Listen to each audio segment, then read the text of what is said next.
Blizzy King. You're now rocking with Uncle D. Blizzy King. You're now rocking with Uncle D. Hit subscribe.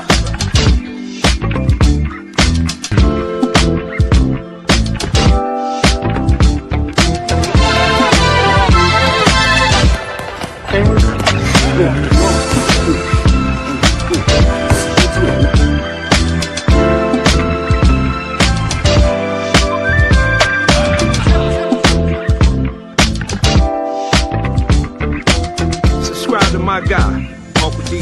Tell him Big Bass sent you. Dennis Sterling. I'm an attorney here in Houston, Texas. An advocate for black men, largely because I am a black man. I'm a black father. I have black sons. Hey, man, I do what I do.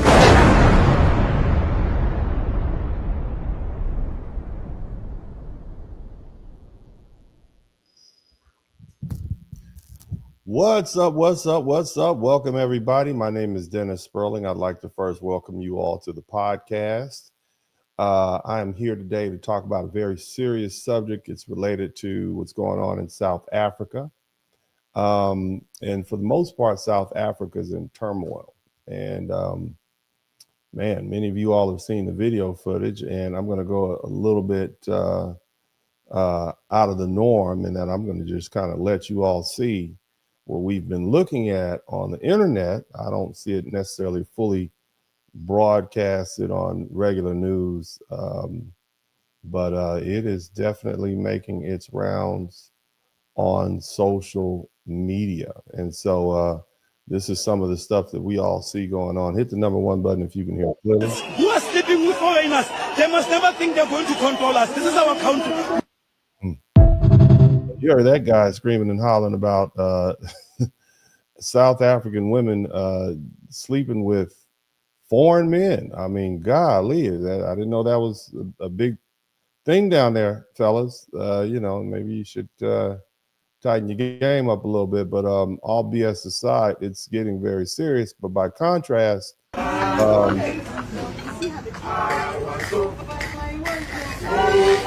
and this is a restaurant full of white people. I'm assuming white tourists and white South Africans, and they seem to be getting along just fine with the South Africans. So it's not that everybody who's a tourist, it's not that all foreigners are catching hands, so to speak. It's the fact that the black South Africans seem to have a problem with other Africans. So,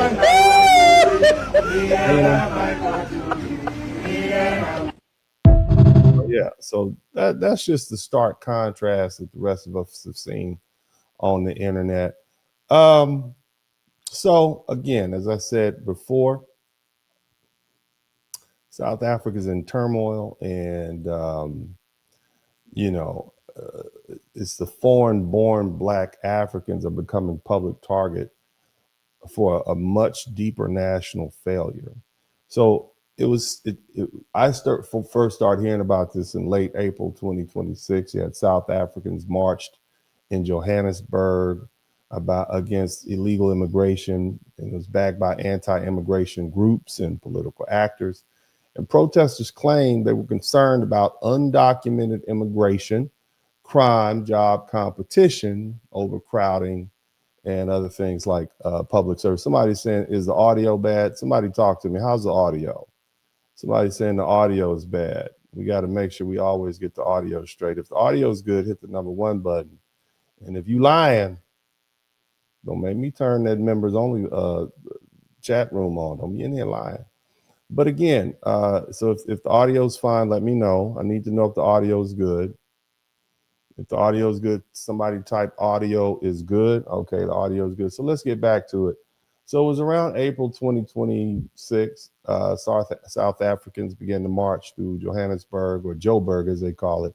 And the protesters, were claiming, hey, we're tired of these undocumented workers for the, competition for jobs and crime and living and overcrowded and public services, et cetera, et cetera. But when the anger becomes intimidation, when shops close out of fear, when, migrants are blocked from hospitals, and I have some of that footage too.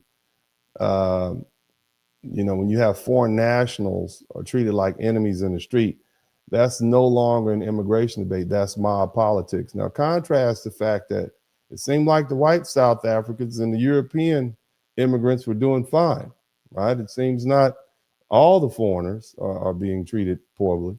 But either way, South Africa is under some severe strain. Its unemployment remains extremely high, and public services are failing, and people are frustrated with crime and weak policing and broken infrastructure and hospitals and housing and water systems and roads and corruption and local government failure.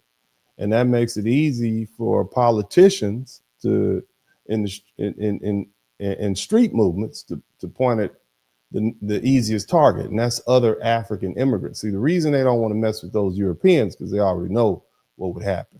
All right, they want to leave those European tourists alone.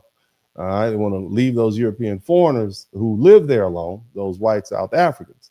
Now, here's the thing, again, okay, it seems to me that they're only pointing at the black South Africa, so that's the problem. See, the Zimbabweans, they didn't create post-apartheid inequality. The Nigerians didn't collapse the local government. The Mozambicans didn't create corruption, and the Malawians didn't cause weak policing. Migrants may be part of the pressure where immigration is poorly managed. They're not the root of the disease. And so immigration is real. It's a real issue in South Africa. And the truth is, it's a real issue anywhere where people want to be. I mean, it is what it is. But beating people up in the street. And then here's another thing. People from Zimbabwe, Mozambique, Lesotho, Malawi, Nigeria, Ethiopia, and Congo, and all these other African countries that have moved there looking for work and safety and opportunity. That's human history. People move from places where fewer opportunities are to places where there are more opportunities. But see, here's the concern about immigration. You see, let me say it like this. I get that, I understand that, overcrowding, but mob violence, you have regular people turning on these people, especially Africans turning on other Africans. And South Africa has the right to protect its borders and enforce its laws and ask serious questions about jobs and crime and housing, hospitals and public services, but nobody should be beating up people in the street. Citizens shouldn't be out there chasing and threatening and humiliating other human beings in the street. That's not border control. That's lawlessness. That's not patriotism. That's mob behavior. And this problem didn't start yesterday. South Africa's long history of xenophobia and xenophobic violence and anti-immigrant harassment. So for years, African and Asian foreign nationals have faced this sporadic and deadly attack scenario. In many of these incidents, there were some attacks in 2008 and 2015, and they continued. You had groups connected to operation like Dudula. And in 2008 alone, more than 60 people were killed, about 1,700 were injured, and around 100,000 people were displaced, made homeless. And right now,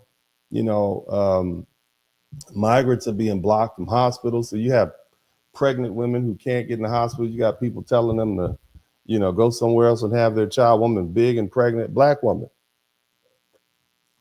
You got the shops closing out of fear, and foreign nationals are being prevented from assessing basic institutions. And again, when I say foreign nationals, I'm talking about other Africans. Now, they claim to be protecting South Africa, but it's only fueling more xenophobia and turning economic frustration into vigilantism. A lawful country doesn't allow mobs, to decide who's supposed to be there and who's not. A lawful country doesn't let angry mobs replace judges and police and immigration officers. And so, here's the thing, and I've alluded at it from the beginning. This is where the conversation gets very uncomfortable, okay? South Africa anger is being aimed only at Africans, okay? Somalis, Ethiopians, Congolese, Nigerians. and other African people trying to survive. So this isn't just an immigration crisis. This is Afrophobia. All right. So somebody type that in the chat room. Afrophobia. That's what we're dealing with. Afrophobia, not xenophobia. Afrophobia. Okay. And it tells a deeper story. The issue isn't only immigration, it's poverty, it's unemployment, it's weak government, corruption, crime, leaders who find it easier to blame foreigners than to fix the country. But blaming immigrants doesn't build houses or create jobs and fix schools or stop corruption or make hospitals work better. And see, the other thing is this is also a moral issue. Africans can't talk about Pan-African unity. Africans definitely can't talk about African brotherhood or Black solidarity. While African immigrants are being beaten in the streets, you can't say Africa for Africans and then attack Africans when they cross the border. And see, here's the other thing you have to understand. South Africa is entering into an election season. And so the local government elections are scheduled for November 4th, 2026, which is basically right around the corner. And the locals, okay, the local elections are where the frustration comes in. These people are mad about water, they're mad about roads, they're mad about housing, they're mad about corruption, so basically they're mad about infrastructure, they're mad about sanitation services, they're mad about political malfeasance, they're mad about crime and public services. Okay, that's what this is really about, and they're taking it out on these immigrants. But again, that timing matters because the ANC has been losing power, and that's one of the primary political parties in South Africa. I remember that from back in Nelson Mandela's days. I remember Nelson Mandela came to the Southern University.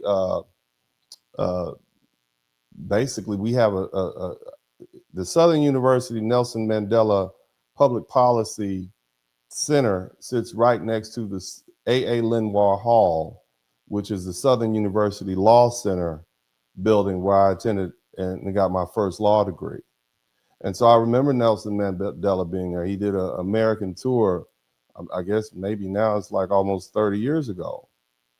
And, you know, I could see him, but I remember that political party, the ANC, and the thing is, it's been losing power. In 2024, the ANC lost its parliamentary majority for the first time since apartheid ended. So blaming immigration becomes a powerful political tool. It gives angry voters a target unless the politicians put the South Africans first. You know, somebody type "Make America Great Again." Somebody type "Make South Africa Great Again." Okay, somebody type South Africa first, right?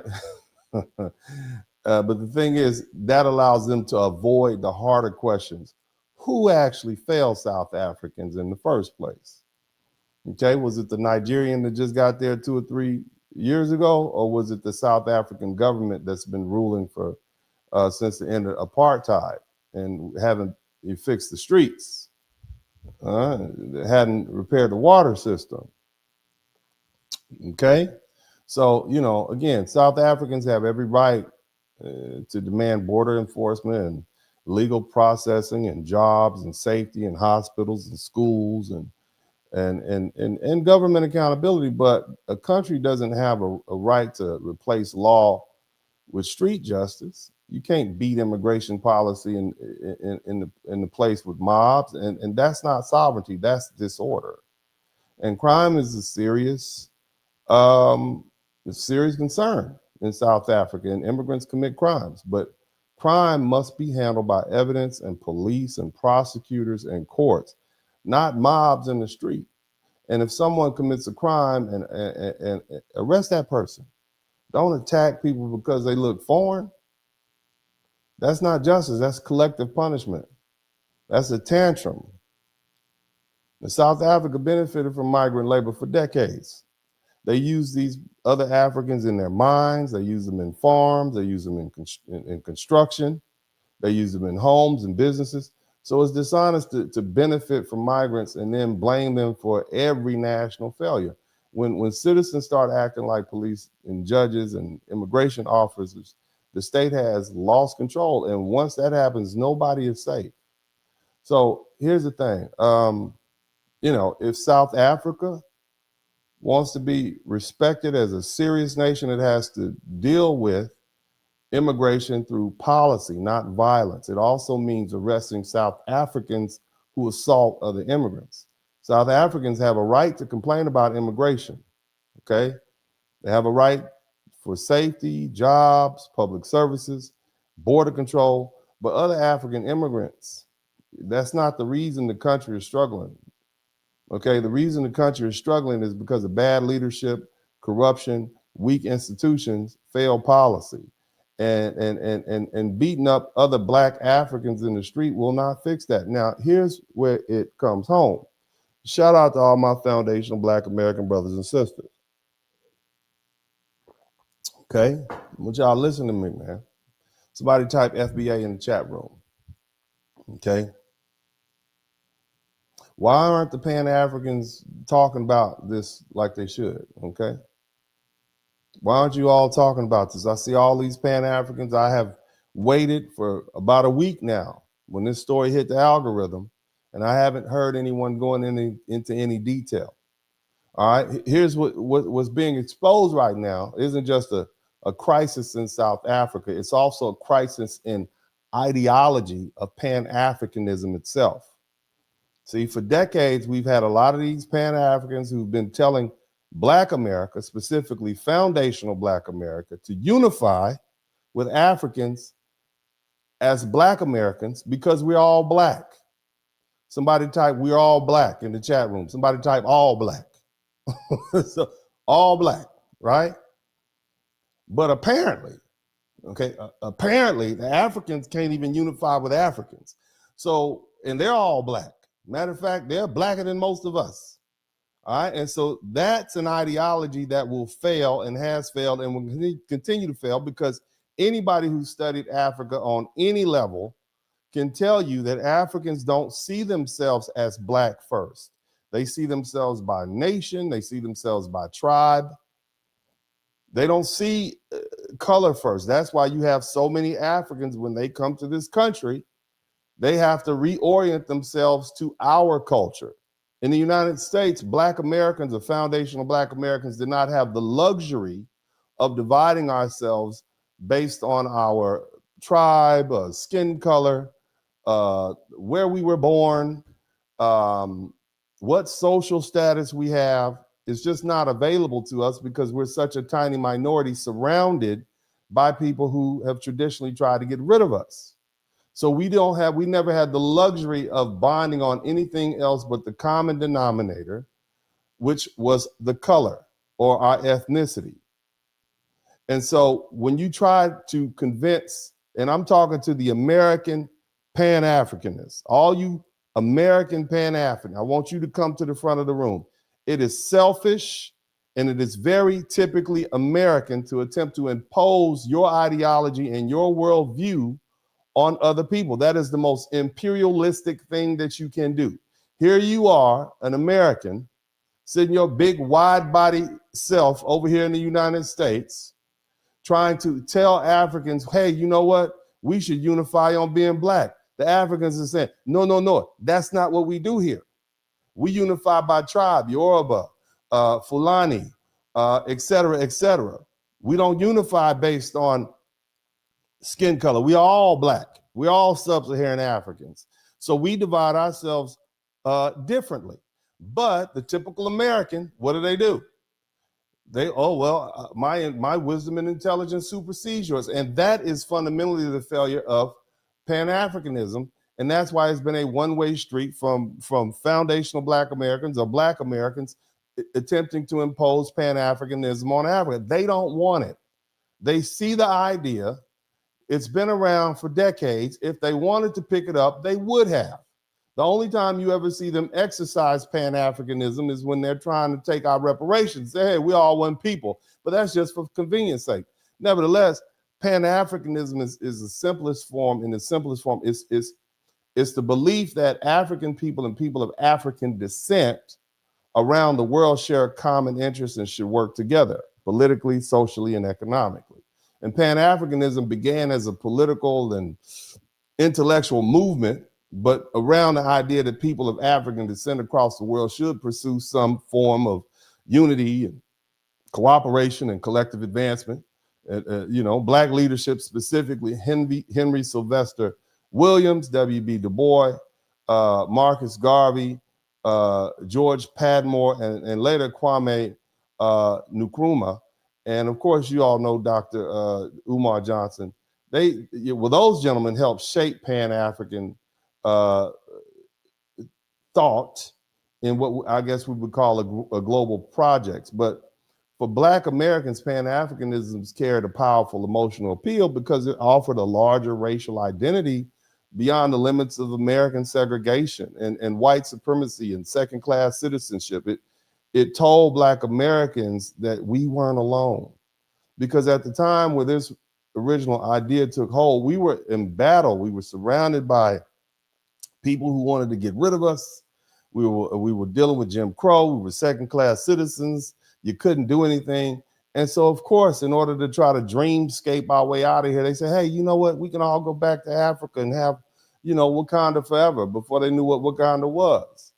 So, and that's a reason why the Black Panther Marvel comic is so popular. You all want to go to Wakanda. Somebody type Wakanda in the chat room. Isn't that right? You fantasize about that. Even right now, you wish you had a Black superhero that can come save you, don't you? Tell the truth. Don't hide from it, okay? But either way, like I said, for Black Americans, it carried a very powerful appeal. It gave us something outside of the borders of white supremacy and second-class citizenship. And it told Black Americans that they weren't isolated. We weren't by ourselves.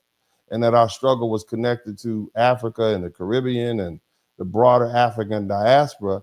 And more importantly, we had another home we could go to and escape this racist hellhole, which was America in the late 19th century and early 20th century.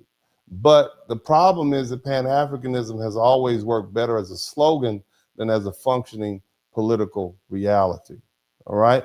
So again, the central failure of Pan-Africanism is that it assumes shared ancestry automatically means shared identity and shared culture and shared priorities and shared loyalty, all right? And Black Americans and Africans may share distant ancestral connections, but that's about it, okay? Black Americans, our ethnogenesis is in the United States over 500 years. Forced breeding at breeding farms, slavery, Reconstruction, the influx of different foreigners from everywhere. We've interbred with every group of people who've come to this country. We had to deal with second-class citizenship, or we call it Jim Crow, segregation, civil rights struggles, American constitutional fights. We have Black churches, we have HBCUs, we have Black military service, Black neighborhoods, Black political organizations, and a distinct cultural experience of all that is rooted here in the United States. And Africans, by contrast, come from nations with their own ethnic groups. They have their own languages, they have their own tribes and religions and colonial histories. They have their own class structures, they have their own political conflicts and their own national interests. And that means we're not the same people, not in any practical institutional sense.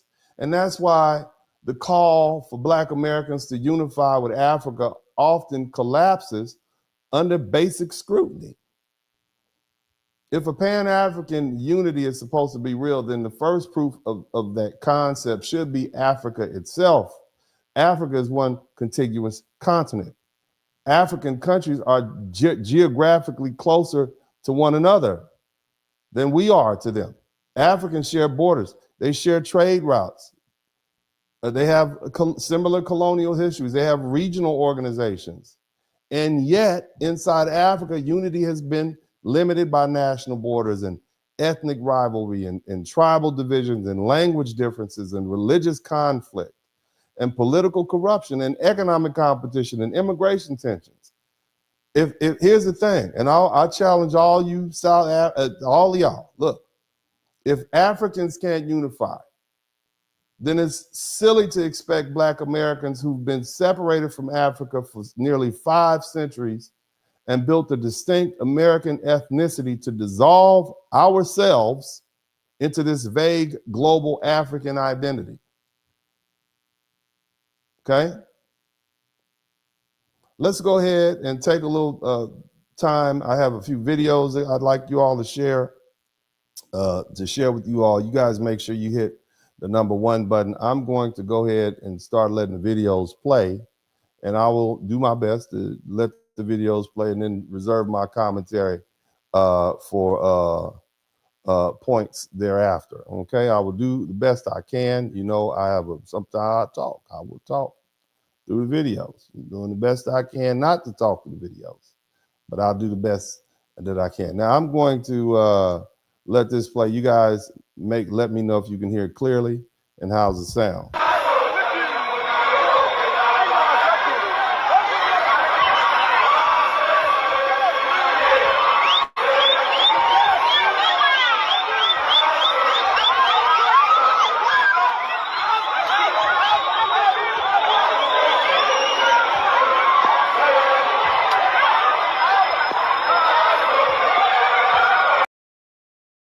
All right, so what you all see right now is, read the label. Black South Africans singing war songs with spears as they get ready to hunt Black immigrants.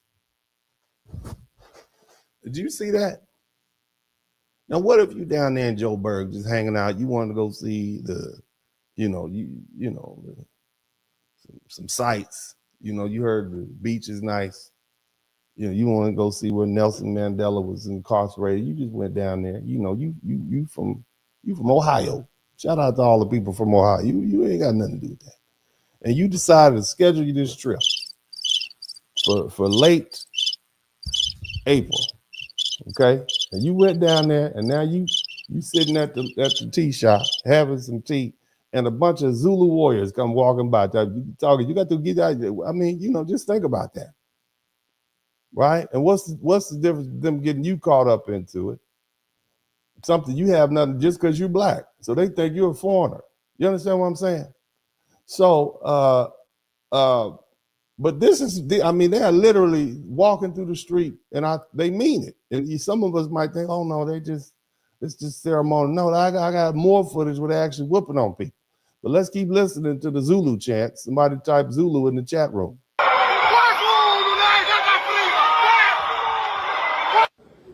Forget the Black South Africans. Now, this brother right here is on Instagram. I like his videos. He's very informative. So you guys make sure y'all go check him out on Instagram. But we'll go to the next video. I want to share some more of these videos with you guys so we can kind of roll through it. But again, this is the hostile environment that's going on right now. Check this one out. Lawyer, talk. I should go here. You are all very useless. So this is a gentleman. He's a Nigerian man, and he's in South Africa. And apparently there are a lot of Nigerians. Now, Nigerians, let me say something to y'all. It seemed to me, okay, it seemed to me like everywhere y'all go, everywhere you Nigerians, white type Nigeria, everywhere you go, you went to Japan last week and look, whatever you were doing over there in the Zara, you made a little angry Japanese lady, and they've been, look, seems like you Nigerians are causing trouble. Now, it's not just up. They always, you know, the Nigerians are deep here in the United States. It seems like you Nigerians are causing trouble everywhere. Now, here's the cold part about it. Most Black Americans who trace their ancestry back to the motherland, they can trace it straight back to Nigeria. A bunch of troublemakers. They put a bunch of troublemakers on the boat and brought us over here. Now, of course, we all mixed in with some of this and some of that, okay? But I'm saying you Nigerians, it's Nigerians in jail, in prison, everywhere around the world, everywhere y'all go. Y'all making it hard for people. And the thing you understand, and the South Africans will tell you, the South Africans don't really travel. It's the Nigerians that be getting out and about. Y'all causing trouble, man. Okay? But here he is. This is a Nigerian man talking crazy to these South African women, okay, in South Africa. And you heard the dude earlier say, we don't want them messing with our women. You heard what he said. All right, let's keep listening. Let's keep listening. Yes. I should go. I should go there. I should go to Nigeria. Come and carry me home. Very racist, useless people. Somebody type forehead wars in the chat room. These are the forehead wars. Somebody type forehead. Carry me home, girl. See them. Very useless people.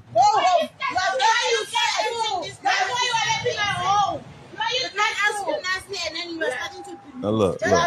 I know women well enough to know. Let me tell you something. They don't really not like him. I'm just pointing out something. It seems to me like this is not we hate you energy. This is a different kind of energy. What are you Nigerian men doing down there? I want to know what you Nigerian men are doing down there in South Africa. Because those faces don't look like hate to me. That's not, we want you to leave, you better get out of here. That ain't that. That's a different look. They sitting over there with their little gray uniforms on, their little ties. It's kind of like, where you going? This one right here in the middle, where you about to go? You closing your door, don't leave. That look like somebody type don't leave in the chat room. That's what it looked like to me. I'm just saying, I mean, none of my business. I know these are the forehead wars. This ain't my problem. But I'm just saying, when I'm looking at these women, this does not look like we hate you energy. To me, okay? Speaking from my, knowledge. Just saying, let's keep listening. No. You are useless. You are useless. That's very sexual, sir. That sounds like a little tension. That's some sexual tension going on. And to me, that's what it looked like. But let's let it keep playing. I know this is a serious international issue, but y'all knew y'all was gonna get when you came to my broadcast. You knew that I'm gonna talk about it. Okay, I'm gonna say what you saying. What's going on? Okay. You are useless. See, you cannot even represent. We don't care. You can take videos and pictures and everything. It's fine. Hey, madam, don't touch my car. We are doing our job. I'm telling you, don't touch my car. Don't touch my car. I ain't seen violence yet. It's tension. Somebody type tension in the chat room. So you're allowed. Hey, you're allowed to be racist too, eh? You're allowed to be racist with your uniform. I don't think they can be racist, sir. I don't think, because y'all all the same color. They can't be racist. They can be something else, but they can't be racist. You will all lose your job. Watch. I will make sure you lose your job. Watch and see. I will make sure you lose your job. You are fucking racist. They're not racist, sir. They might be a little Afrophobic, but I think you can cure that. I think you can go ahead, and make it do what it do. I think you could probably cure some of that Afrophobia that they got going on right there. Okay, hypothetically speaking. Let's let them keep going. Let them keep going. Job. Watch. I will make sure you lose your job. Watch and see. I will make sure you lose your job. You are fucking racist. Everywhere there is a president reform. Everywhere there is a president. No problem. You will lose your jobs. Don't worry. Why are you fighting for? It's fine. What are you fighting for? What are you fighting for? And that's a little Nigerian, a little South African dude dipping in the conversation, right? They don't want you. Now I want you to understand something. South African men, I think the unemployment rate is about 30%. Okay, and just like any other colonized location, oftentimes the colonizer will hire the women to be domestics and watch their babies, and the men have to try to fight for the scraps, doing labor, et cetera, et cetera. So this is the same experience that you're dealing with. I've listened to South Africans talk about their issues for years now. So I'm not going to say I'm fully abreast, but I've heard. Let's keep listening. You can't hinder us from doing our jobs. No, you can't do that. I beg you. What's your problem? I'm not moving. I'm not moving. Move it. don't know what this is about. We're doing our job here. Do your job. You are so rude. I asked you for us to search your car and you're like, hey, why are you doing this? Like for what? I should go home now. Come and carry me home. Carry me home. Look. She a little too close to be somebody that don't like you. Okay, now I'm gonna go ahead and put that back in some, in the file called Forehead Wars. But I don't want to be. This is not a trivial matter, but I just found that interaction between those women and that gentleman quite interesting. Let's go ahead and proceed to look at some more of these videos. Okay, let's check this fella out here. Now, this is another South African. He's apparently very serious about, getting these immigrants out of here. That's him at the top. Okay, I want y'all to hear him, but then that's also him at the bottom. That's him at the top and him at the bottom. See him right there at the top? All Zulu'd up with his spear, and at the bottom, kneeling down to that Muzungo woman. Somebody type Muzungo in the chat room. Let's listen to what he has to say. How can we let's listen. Indoda ayiguqi indoda. Indoda iguqa endaweni eziwu-2 kuphela. Iguqa mhla ixolisa, iguqe phambi kwenkosi. Now he is down, he talking all that stuff at the top, but down on one knee to that white queen goddess. Look at that. He's down there. He got a flower that he took from the hotel lobby. Look at this man. Look at this. South Africans, I need y'all to explain this. Explain this. So you all, basically, you trying to get rid of all the African immigrants so they don't compete for the white women. Is that what's going on? Is that what's happening? Ayiguqele enye into indoda. Bese kuthiwa kufundiswa amadoda ukuthi awaguqe amadoda. Aguqe. Yes. Yeah, he's down on one knee for the white woman, but he's putting the black Africans out. I need that. Somebody needs to help me understand this dynamic that y'all got. Goes confusing. I'm a little confused. Look like y'all got a bunch of sellouts down there to me. I'm not judging. I'm just scrolling. We're trying to understand. Okay, because for years they told us that we need to unify with Africa.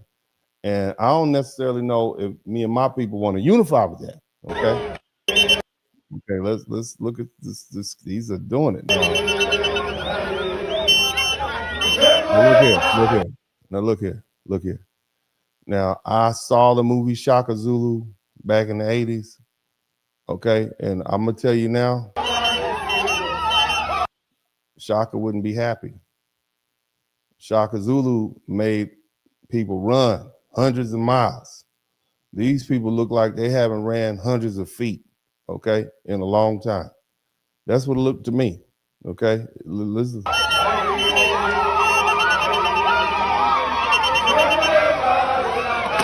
No.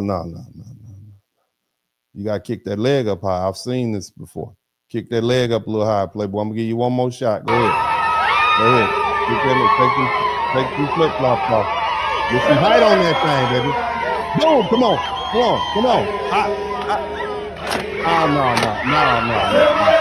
No. You gotta, I've seen them do it. They gotta kick their leg way up top, high. Like you ain't doing what you're supposed to do. Okay, but this is what they're doing. This is them asserting their national pride and letting everybody know, hey, we are South Africans. We are descended from a great kingdom. And we're going to get all you Nigerians and Malawians and Ethiopians up out of here. All right, this is a rally. This is a pep rally. Somebody type pep rally in the chat room. No, you got to get some extension on that, man. You got to get some extension on that. So they're real serious. Somebody type national pride. I mean, I'm saying this with jest because if we don't laugh, we'll cry at how horrible and pitiful this is. In fact, these people are killing other Africans, and hurting other Africans. Now, look, I don't like this. I don't advocate any violence, but, they are rounding up other Africans. This is an undocumented foreigner, this one. He's taking our jobs. He's raping our children. I mean, you hear that? They just grabbed some black man from another part of Africa, rounded him up, and accused him of all of their they are taking our jobs. They are raping our children. You just throwing that out there like that, huh? And we called Trump bad. Didn't that what Trump said? We had a fit when Trump said, America's not sending up, Mexico's not sending their best. They're sending their worst. They're sending rapists and drug dealers. That's what he said. Y'all heard him say it. Yeah, that's what he said. Didn't he say that? He said that, right? And I hear this dude saying the same thing. Where are we at? Where's Black Lives Matter at, baby? Somebody type BLM. I need y'all to send up the bat signal for BLM. Black Lives Matter, big, large mansions, whatever you call it. They need to come out here. This is the same stuff. Where the Pan-Africans at? Y'all need to go over there and get some unity going on. I need you Pan-Africans who've been screaming at Black Americans about unifying with the brothers overseas and maybe we get together to do bit. Y'all need to go to South Africa. Y'all need to book that flight to Joburg. Because it appears to me that we are not the issue. It appears to us, see, we unify. We don't fight each other just because we Black. Now we'll find a whole bunch of other reasons to fight each other. I've seen some good fights happen over somebody mess up the spades game, mess up the tongue or some bid whiz. We not perfect, okay? Definitely not that. I am not saying that. You get a little Donald Duck orange juice and some gin in the room, it could pop off on a Christmas Eve, can't it? A little too much eggnog, huh? Yeah, I get it. We fight. I am definitely not putting my people up on a pedestal. I've seen a lot of up close and personal. You see? But this is not our issue at all. We don't fight it. We don't do this. Let's keep listening. Yeah,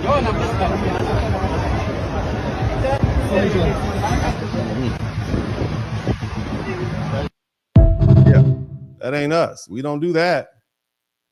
You just rounding other Black people up and we don't do that. That's not us.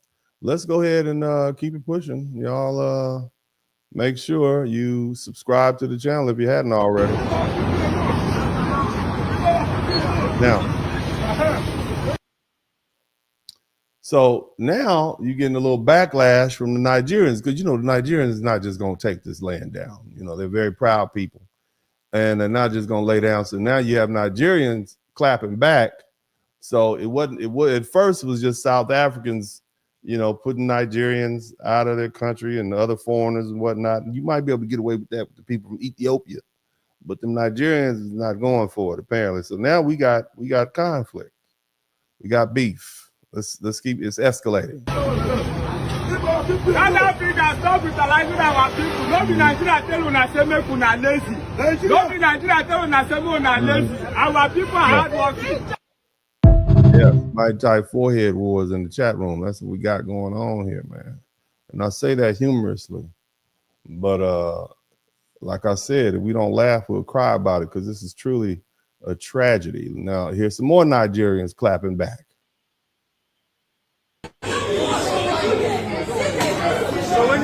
So for you all who can't read that, it's saying Nigerians are now asking South Africans to leave their country too. Okay, so this is quid pro quo. You two can play that game. Let's see. We can get y'all out of here too. All right, let's let it finish playing. Only people are working with the FCC. This like police.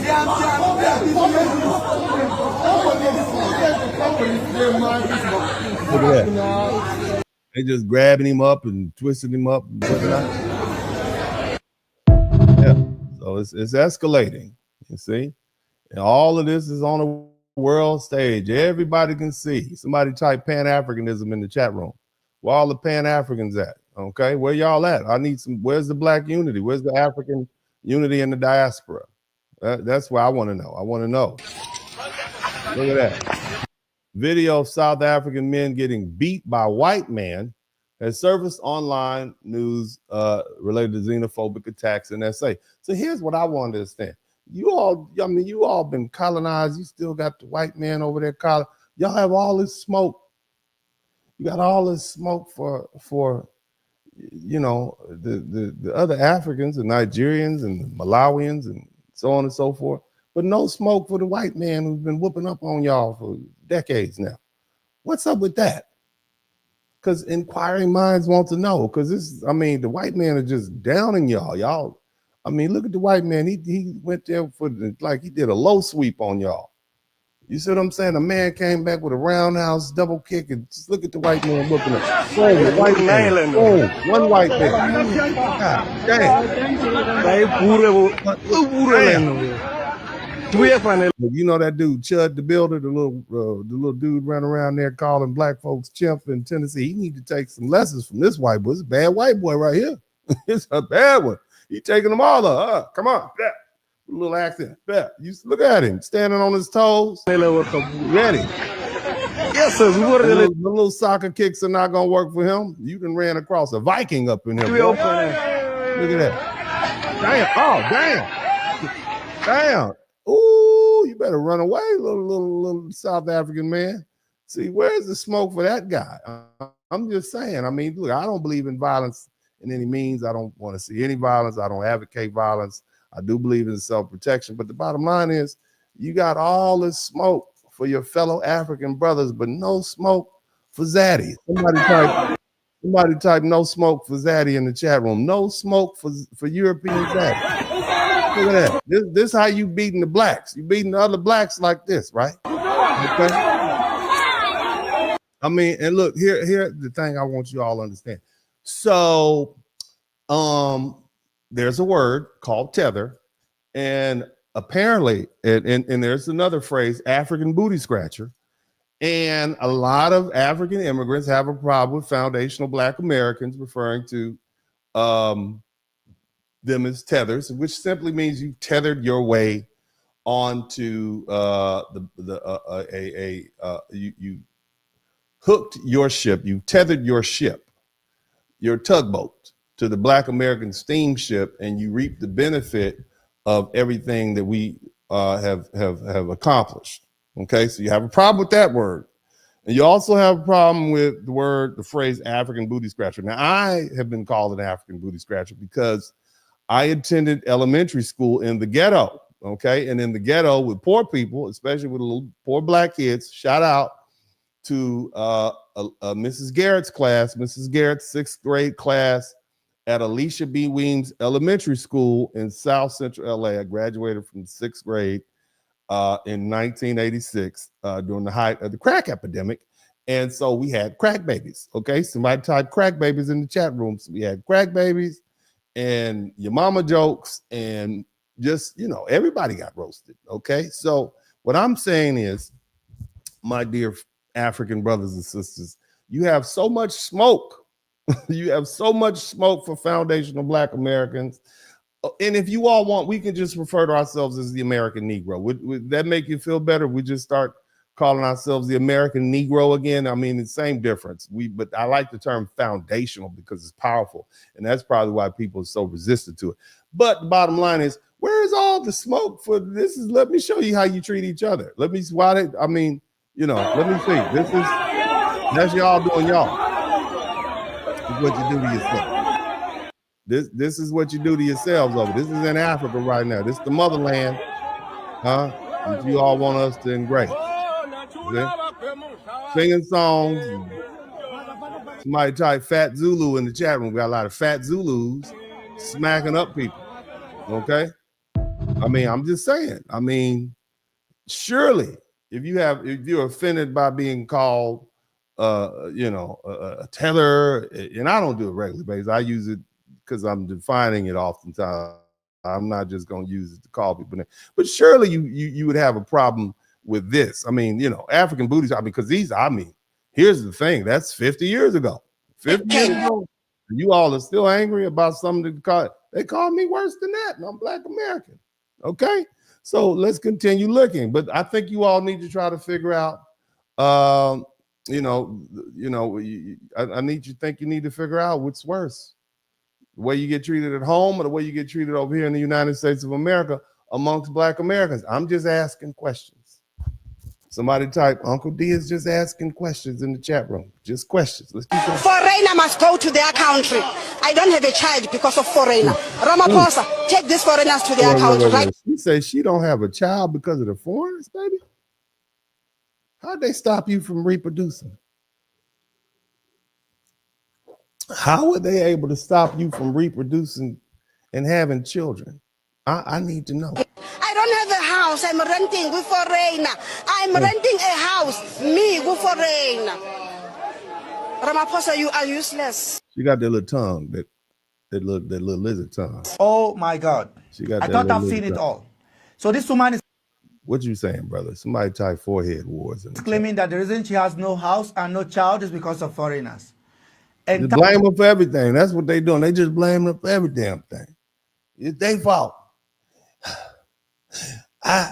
It didn't rain last week because the foreigners came. My car is dirty because the foreigners are here.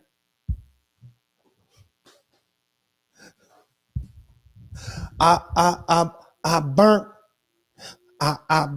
dinner last night because the foreigners are here. It's the foreigners' fault. Really? We just gonna blame them for everything? I'm just saying. This is maybe a little too far, baby. Maybe a little too far.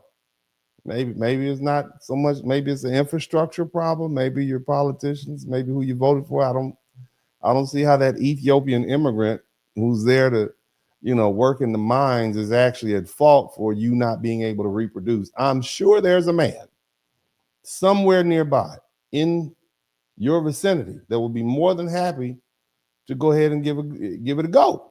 Somebody type "give it a go" in the chat room. I don't think it's fair to blame foreigners because you have yet to be able to have a child. Now, the true question is, have you been practicing?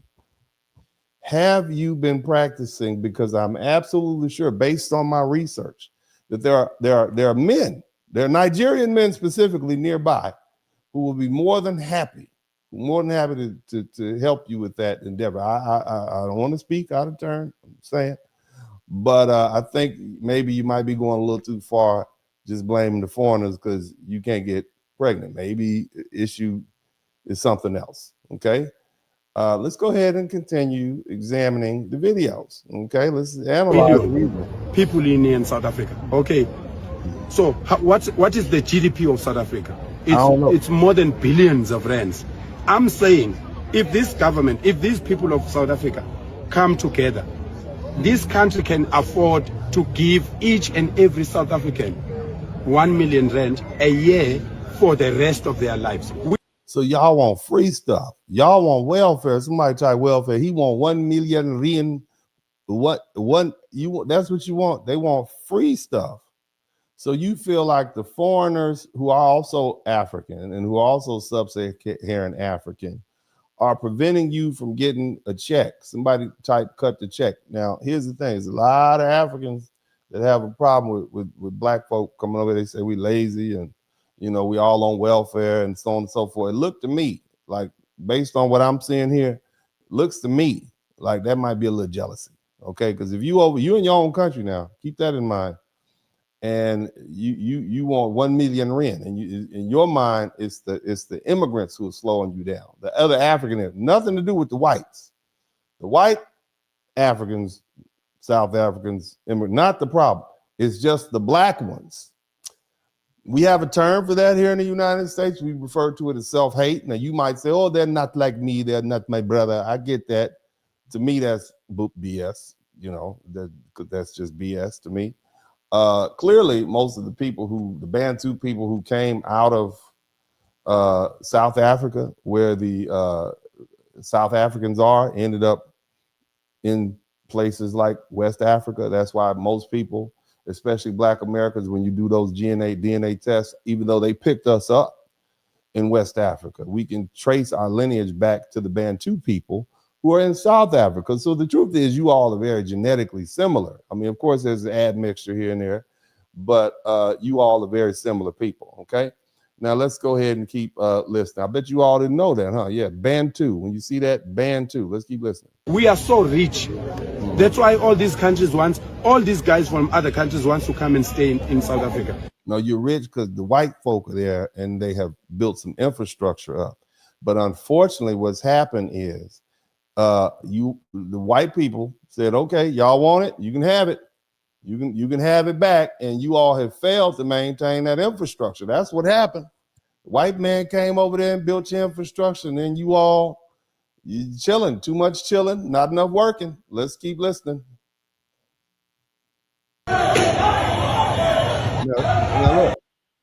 Now look at, you see this? This is what's going on in South Africa. Who's taking the trip to Joburg? When y'all going to?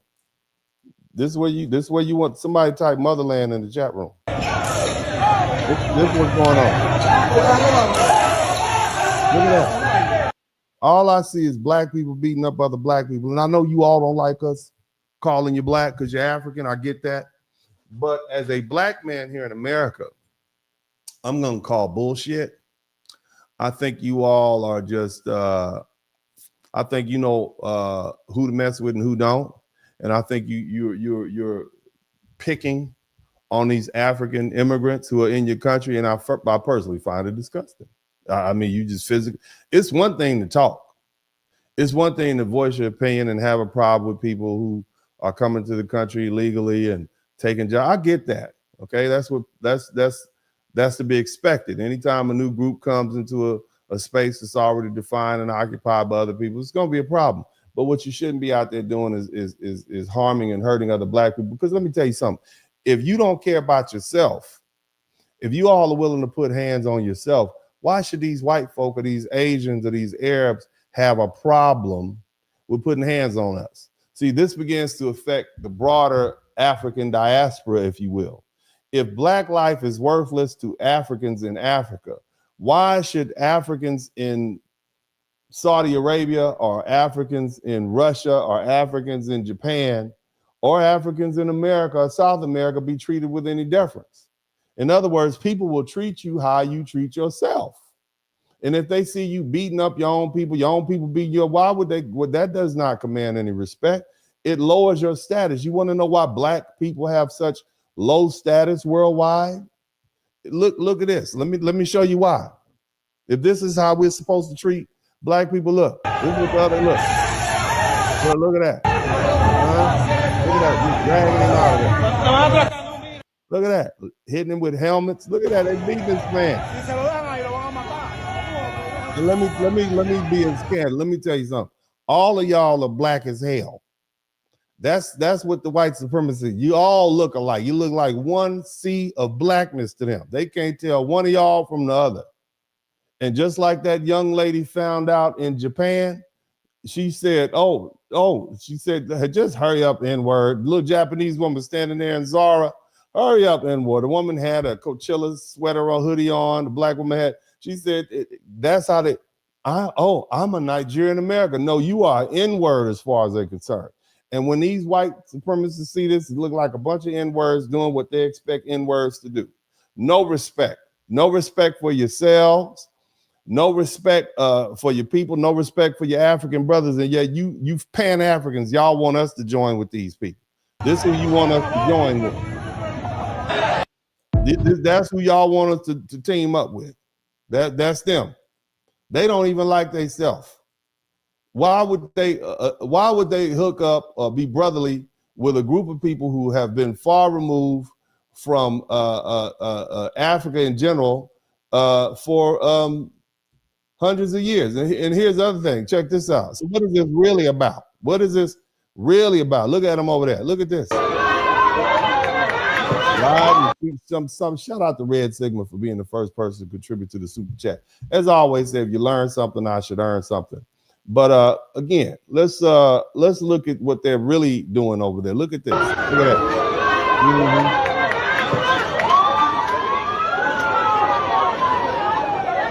So what you see here is South Africans in Cape Town.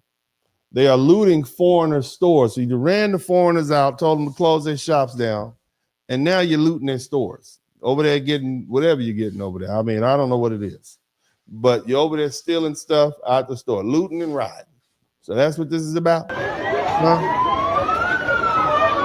You asked the question.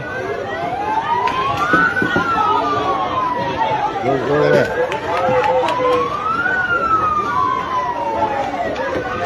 All because you want black people to leave your country, and you are African. You Africans want Africans. I mean, not only are you Africa, you are South Africa. You are the Africa. Okay, and I just remember several decades back how sad we felt for South Africa. They're dealing with so much oppression and such and blah, blah, blah. Look at this. Look at this. This is what you're doing to your fellow. You should be setting an example. Huh?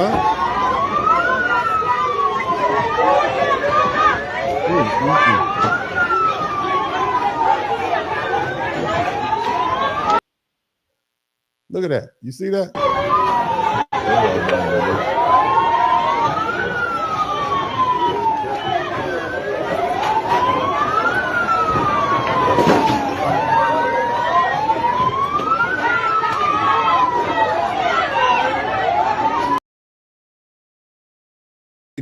The little police officer with the mace. Look at this little police officer with his little mace. I want y'all to see him.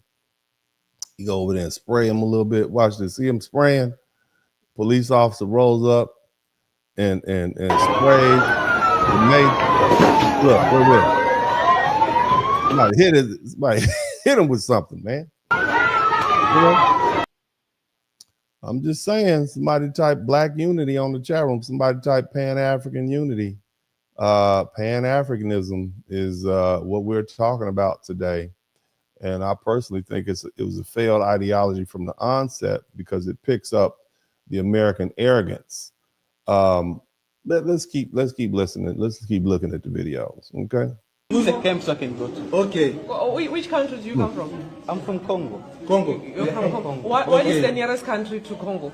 If you're seeking refuge in South Africa, because according to foreign policy, you're supposed to migrate to there. So you cannot come to South Africa, seek refuge in a wrong country and ask us silly questions, ma'am. No, the government. Which government? The government. Which government? Which government you're talking about? Let me tell you something. Shh, keep quiet. We don't have time to reason with foreigners. Leave, my guy.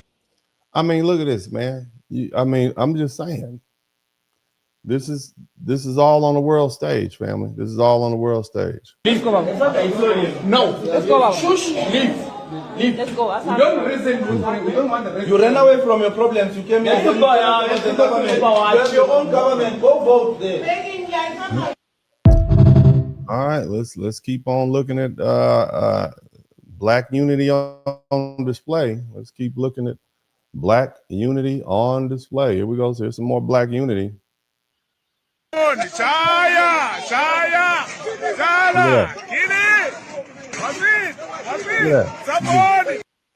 man, I don't even like this, man. This is horrible.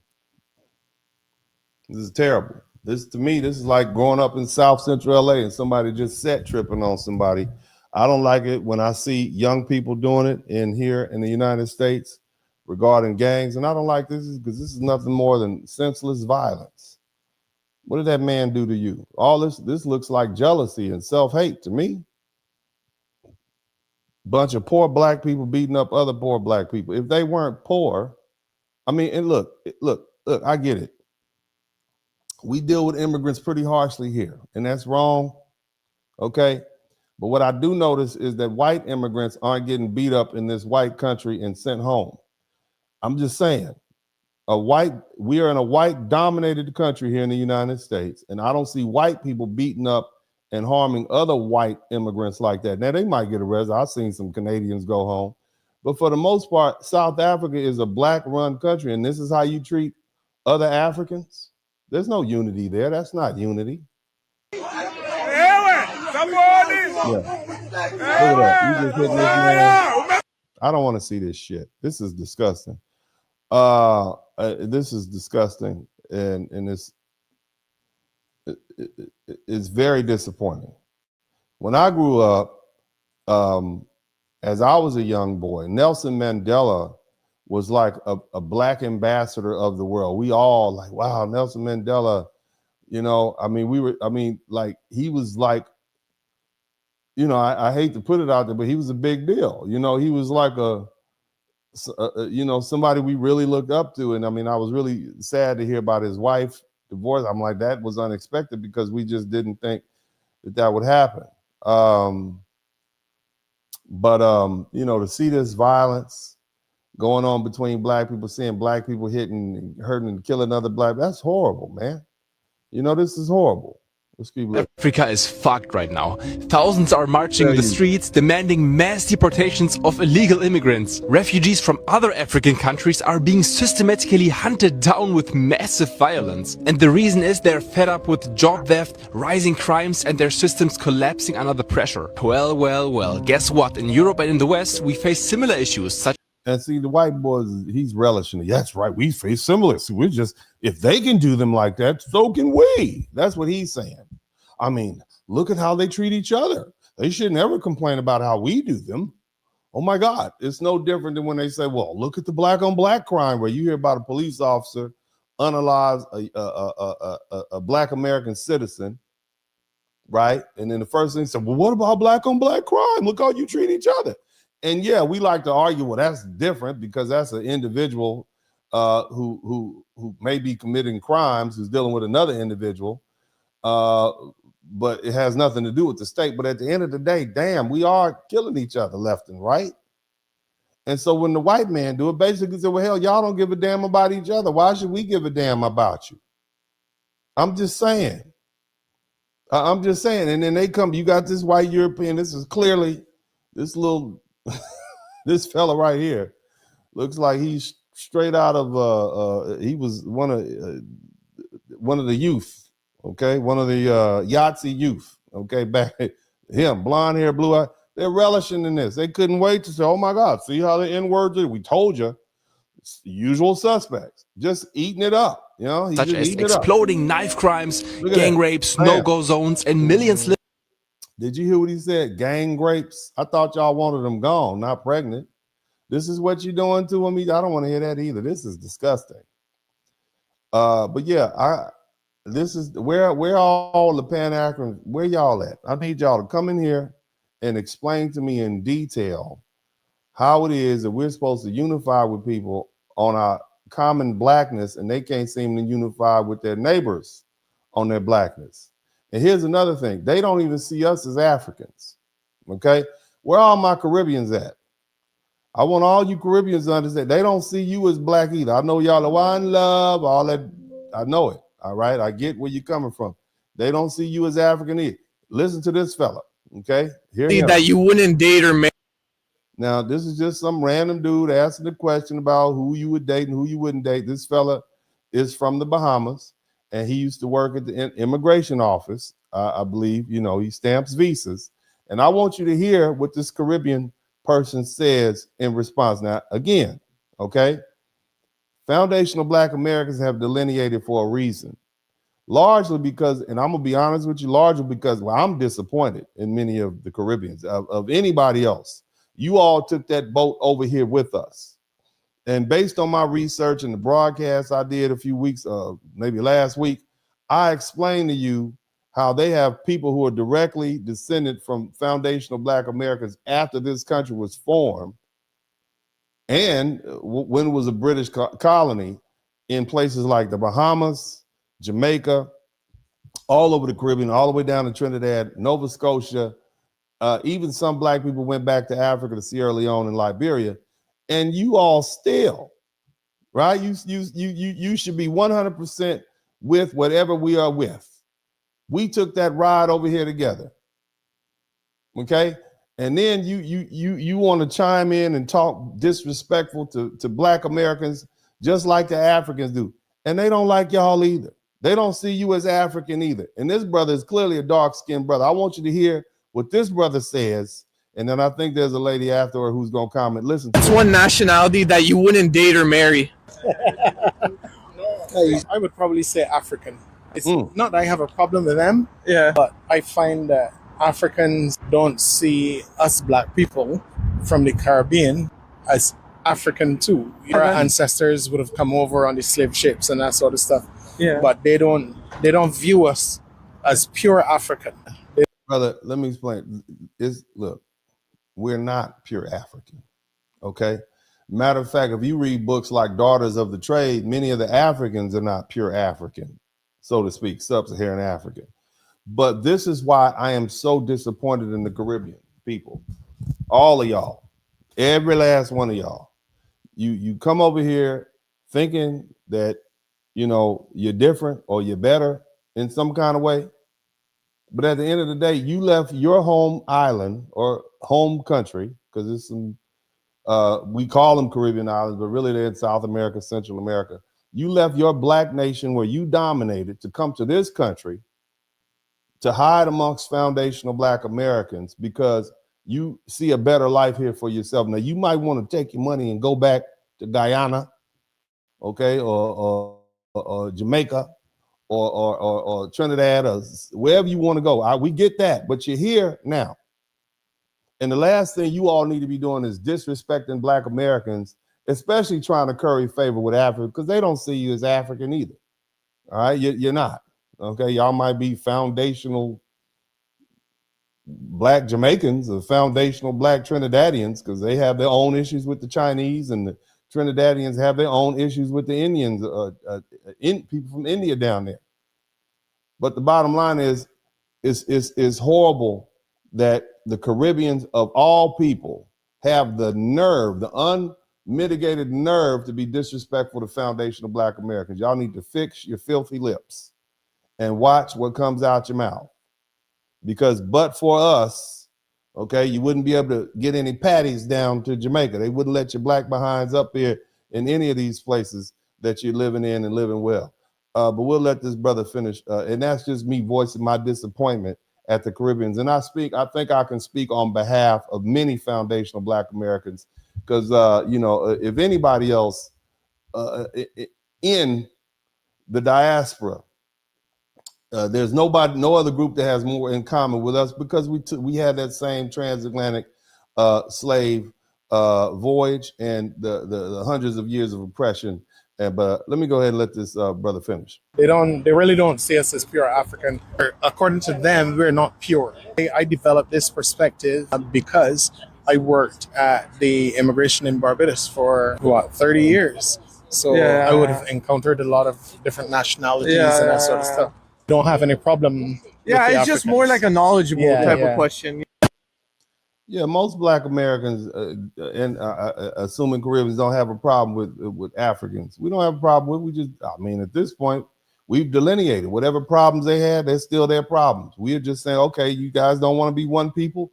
You say you're Africans. You say you're Nigerian. You're Yoruba. Cool. We unite on something else. We unite on the fact that we're all black, because that works here. We don't have the luxury of dividing ourselves up amongst tribes, because we're surrounded by people who don't like us. We are not the dominant ethnic group in this country, and it's not enough of us that we can get.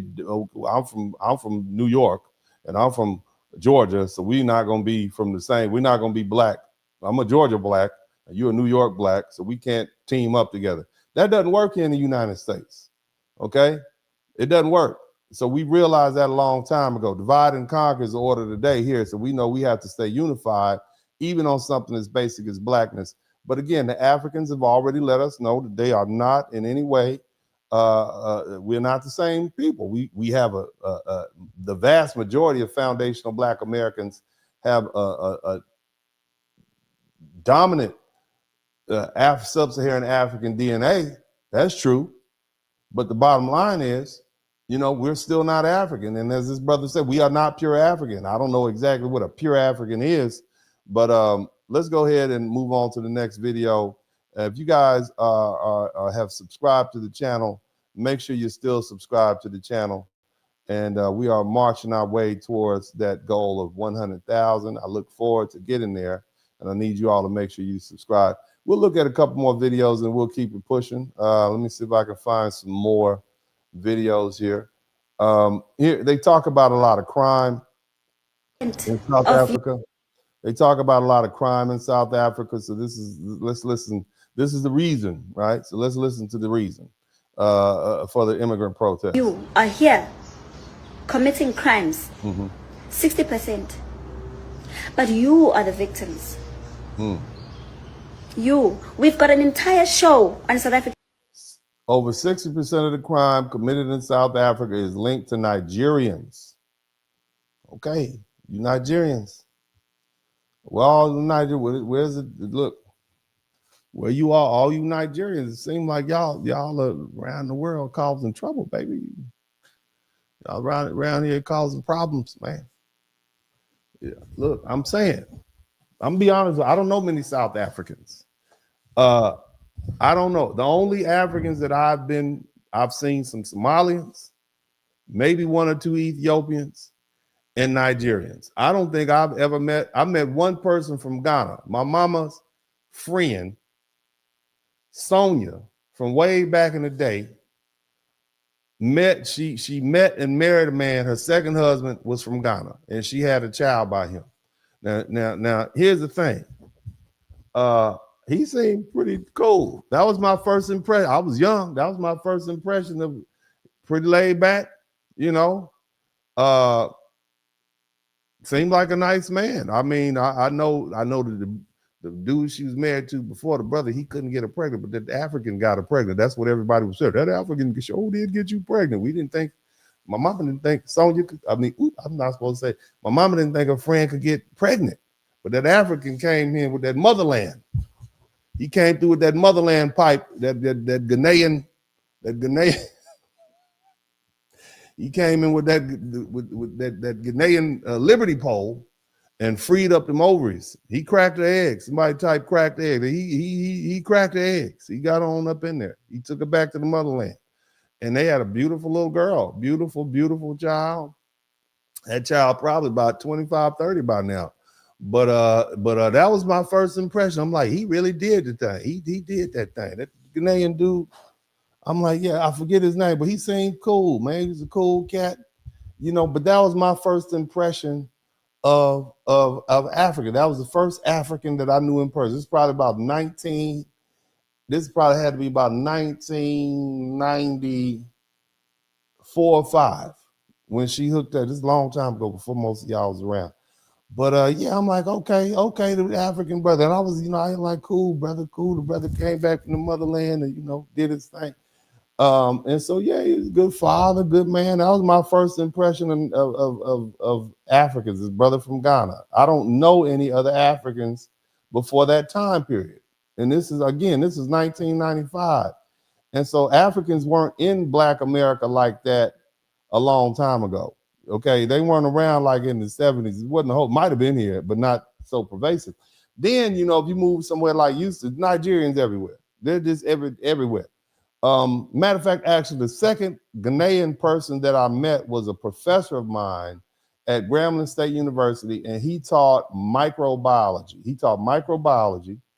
And I do remember he had an accent, but he's a very decent man, cool cat. He had his wife. They were both professors there. And I'm like, wow, Black college. We had a lot of professors there. Now, when I went to TSU, one of my favorite people is this Nigerian professor. Love him to death. I've actually given some of his students some scholarships. And the truth is, I've actually tried to get with him to start.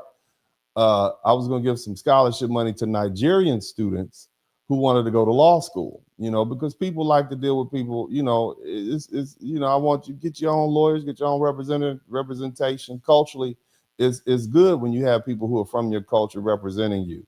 I love me a good Nigerian doctor. They know every goddamn thing. They know everything about you. You have to work your high blood pressure. Black American, you have high blood pressure. It's come from the South. I love me because they know every goddamn thing. They're smart people. But apparently, the ones that stayed at home, you're over there causing trouble. You're over there causing trouble in Joburg. Y'all got a reputation around here. All right, we had a Nigerian singer come here to America and tell this Black woman to wake up, get your ass up and get out of here. She had baby daddy just died or something like that. What was the name of that artist who came over here? Shabuzi. That's another one. Shabuzi. Y'all causing trouble. You understand what I'm saying? You having problems out here.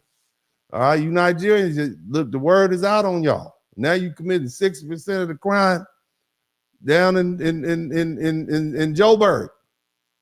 Everybody know your name is out there. All right, so look, family, we might need to stop just blaming all Africans.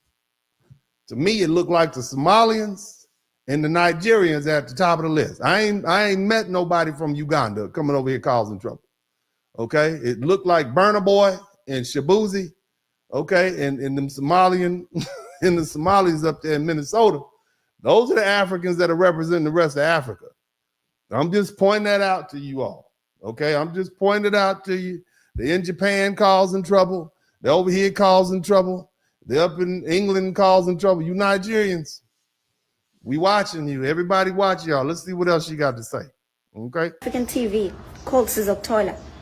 And every single Sunday, without fail, there are Nigerians that are found with drugs, selling drugs, and their answer is always that they are trying to hustle in South Africa. So our country must just keep quiet while you guys sell our children drugs and just hijack buildings, and you come here and you prostitute women, you steal children, you kidnap, you do. The Nigerians over there pimping in South Africa. You Nigerians are over there pimping. Y'all are pimping them South African women over there. That's what y'all doing. Yeah, y'all. It's not all that. We got to look. Black American Committee. We gonna need to get together. It's 54 countries in Africa. Okay, and apparently, it's the Nigerians and the Somalians that we gotta watch. We gotta keep an eye on them. And me, I'm gonna keep all four of my eyes on y'all. Apparently, that's what's going on. Apparently, they are exporting people, and people around here being slick and pimping and carrying on and selling drugs. That's what it seemed like to me. So we might need to narrow our focus. Okay, black folk. I'm just saying, we might need to narrow our focus. Now, I know we got some people from Sierra Leone. I did a broadcast a couple of weeks. Sierra Leone got a lot of criminals coming over here. We got not a lot of some Liberians. But it seemed to me like Nigeria's name keep coming up. Nigeria, your name keep popping up on the roster. Okay? I'm just saying. Your names keep popping up, Nigerians. And you Somalians, you right back out with them daycare scams. Okay, you're on the radar, east to west. Let's keep going. Tuck shop mafias, you sell rotten food. We must keep quiet while you do that, because if we don't keep quiet, you're going to jump to say you're going to stop trading with us. Kanti, you're not doing us a favor by trading with South Africa, by the way. You're trading with South Africa because you get something out of it. Trade works that way. You don't trade for free. You trade because you are getting something in return. But you are not trading people with us. So this thing of saying that you're going to stop trading with us is funny, because if you are trading with South Africans, trade with goods. Don't trade with us by sending us people from your country and forcing us to live with them. And then if we don't want any more of them, because there's millions and millions. I'm just kind of, that's a beautiful woman right there. I know she's talking. Of them. Look how pretty she is. She's so pretty. Look at you, pretty baby. I hate that you have to go through all that stress with them Nigerians down there giving you a hard time. I'm sorry for you. You pretty though. You real pretty. You beautiful lady. She's so beautiful. Look how pretty she is. I'm sorry for you.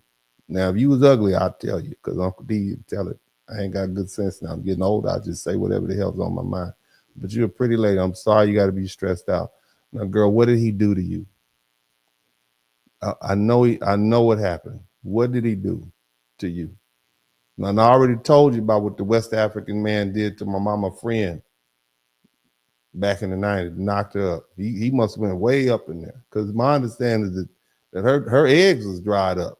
And for you all who missed it, my mama friend couldn't have no kids. She was married to a man named Tim, and Tim couldn't get her pregnant. He was like some kind of air traffic controller.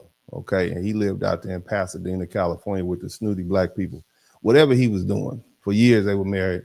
There's just a lot of frustration and anger in that relationship. Well, anyway, and we thought, well, she can't get pregnant.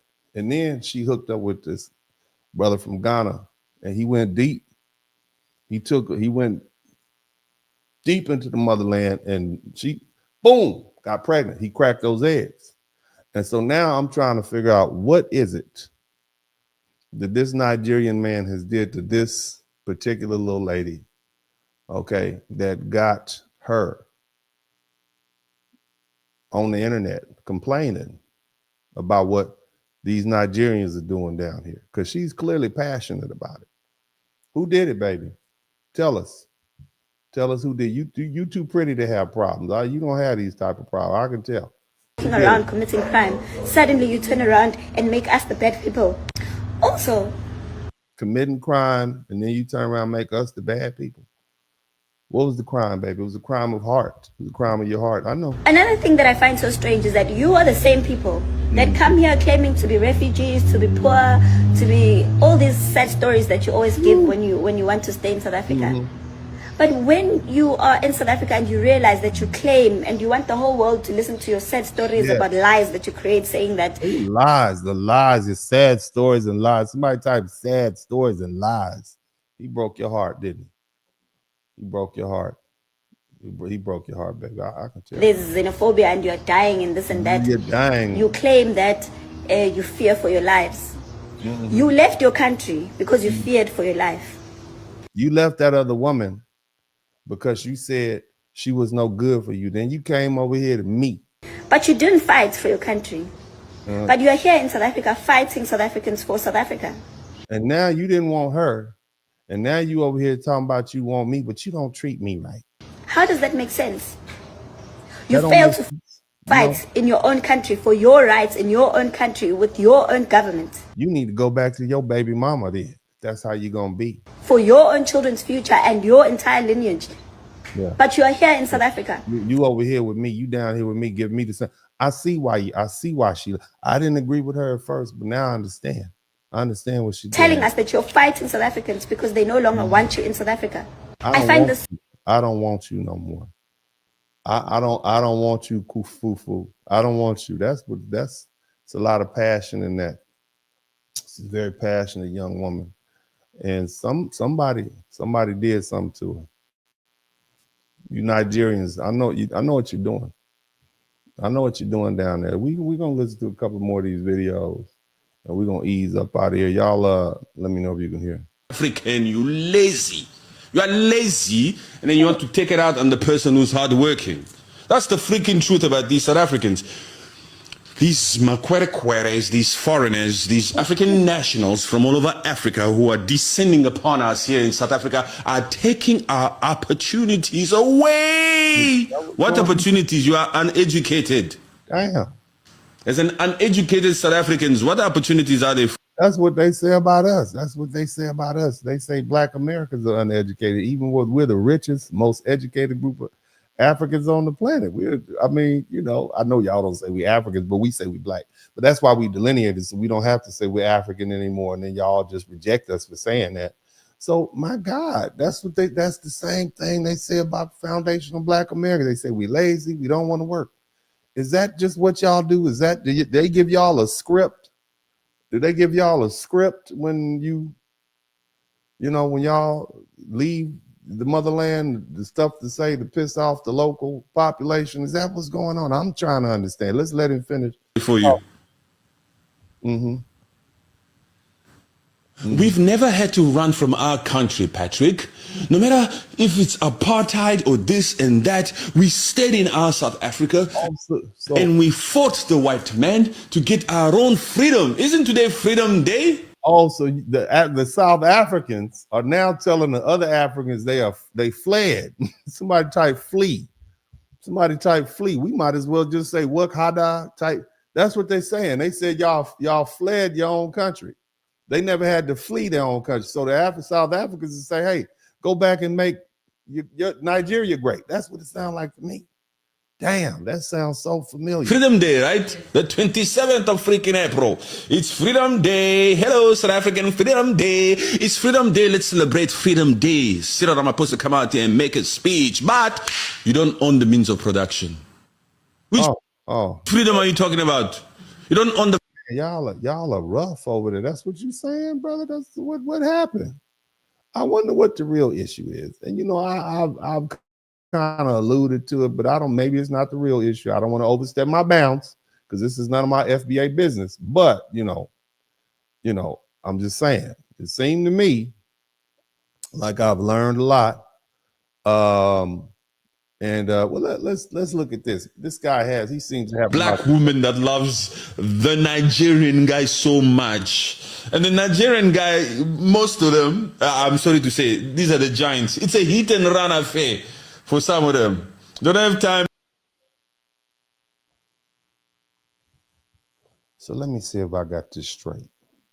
Because the first video I played was a little angry South African man saying that his women don't need to be dealing with these foreign men. And now you, sir, as a correspondent on the ground, are telling me that these South African women are turning themselves over to. We'll use that term. You telling me that these women are the problem. That's what you said. I don't believe it. I know it's got to be more than that. I refuse to believe that it's women's fault. I think it's got to be more than that. I think what's going on is more complicated, but I do think this is a part of the problem. I think it's a little jealousy going on. I think that some of these Nigerian men who are coming down there to these countries, they smashing. You heard what the man said. They're the giants and they smash and go. That's what he said. That's what he said. I didn't say these words. These are not my words. Let's keep listening. Time to be out here like to be getting married straight away. Look, it was just one freaking date. Calm the freaking hell down.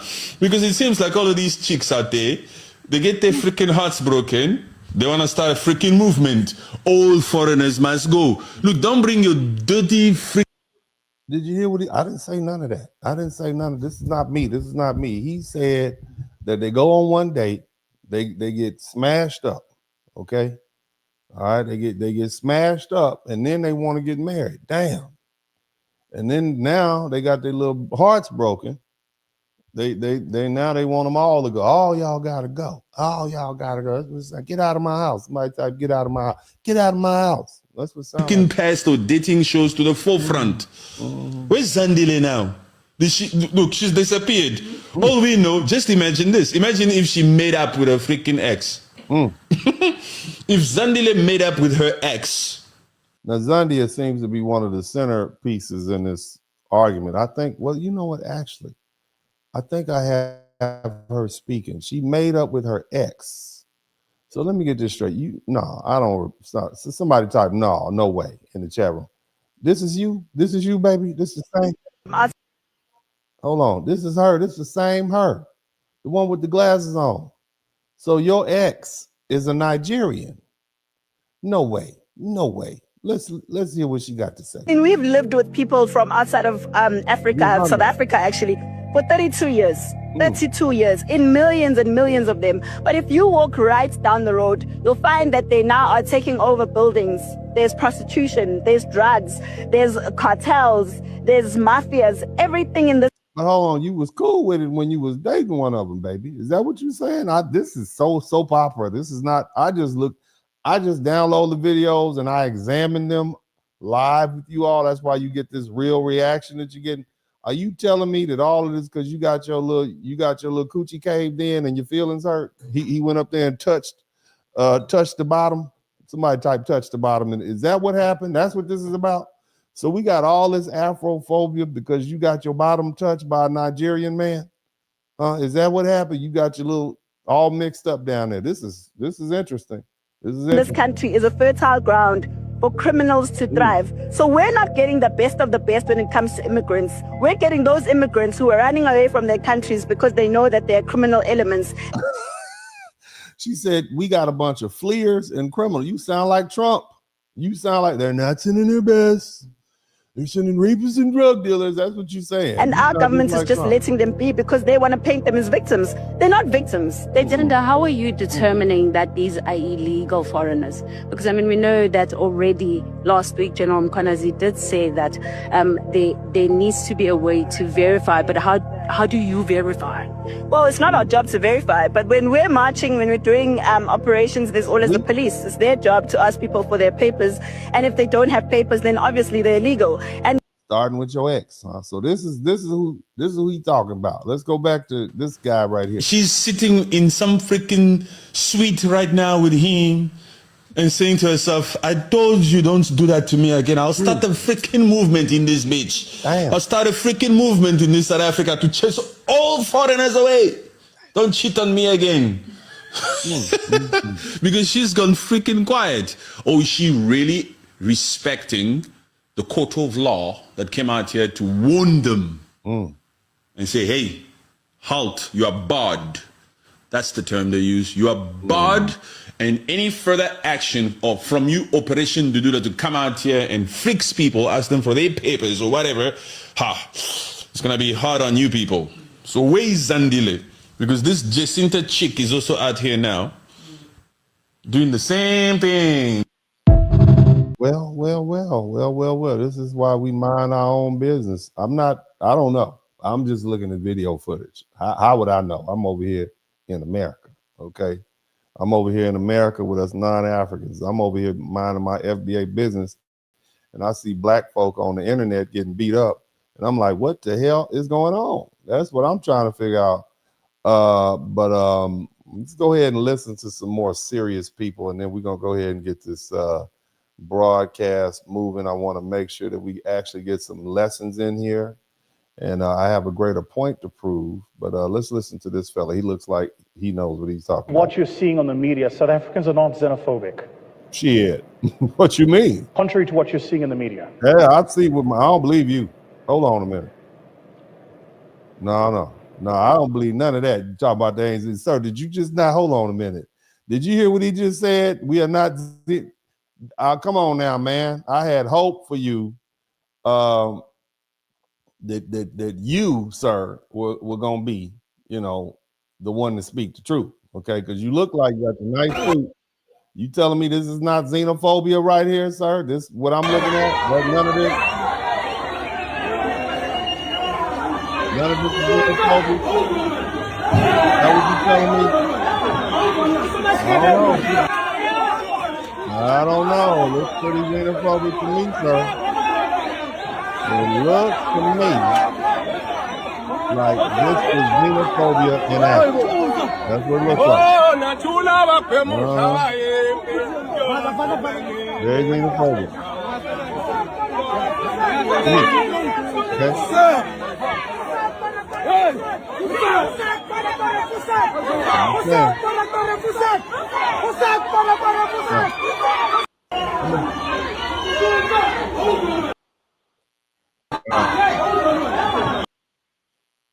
All right, you guys, I'm gonna take a quick break. You guys hit the #1 button. I will give you a video from a little blast from the past. I want y'all to check this out, and make sure you like, share, subscribe if you haven't already, because that's an important thing that I need you all. I need y'all to make sure y'all subscribe to the channel. Let me see what my subscriptions look like. We ain't taking a break, but you all need to go ahead and are you learning something?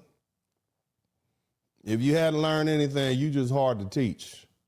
But if you learn something, I should earn something. But in the meantime, I need y'all to make sure.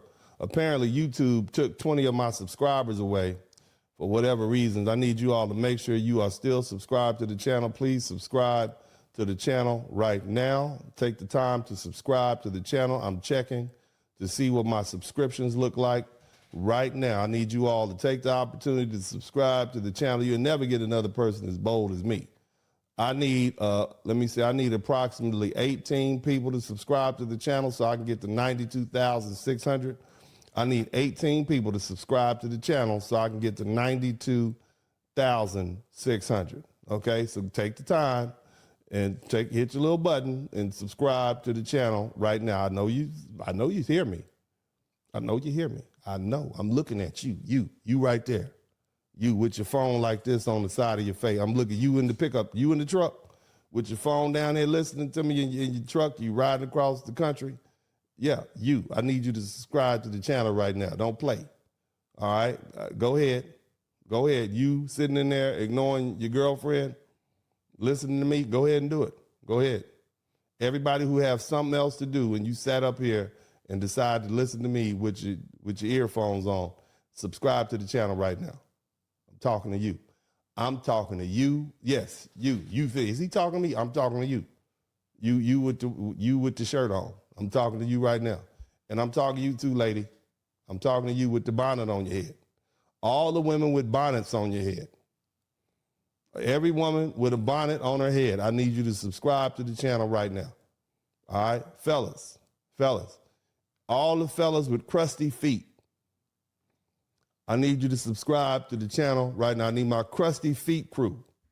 All the brothers that have not put lotion on their feet and they got ashy ankles. I need you to subscribe to the channel. All the white supremacists who are waiting around for me to get the black committee to issue an official apology. I need y'all to hit the subscribe button now. Go ahead and do it. All the angry Muslims, all the angry black Muslims, I need you to come in here. I need you to subscribe. You need to hear this. You need to come on up in and hear this. I need 6 more people to subscribe to the channel right now. All you angry, come on. Come on now. Don't run from it.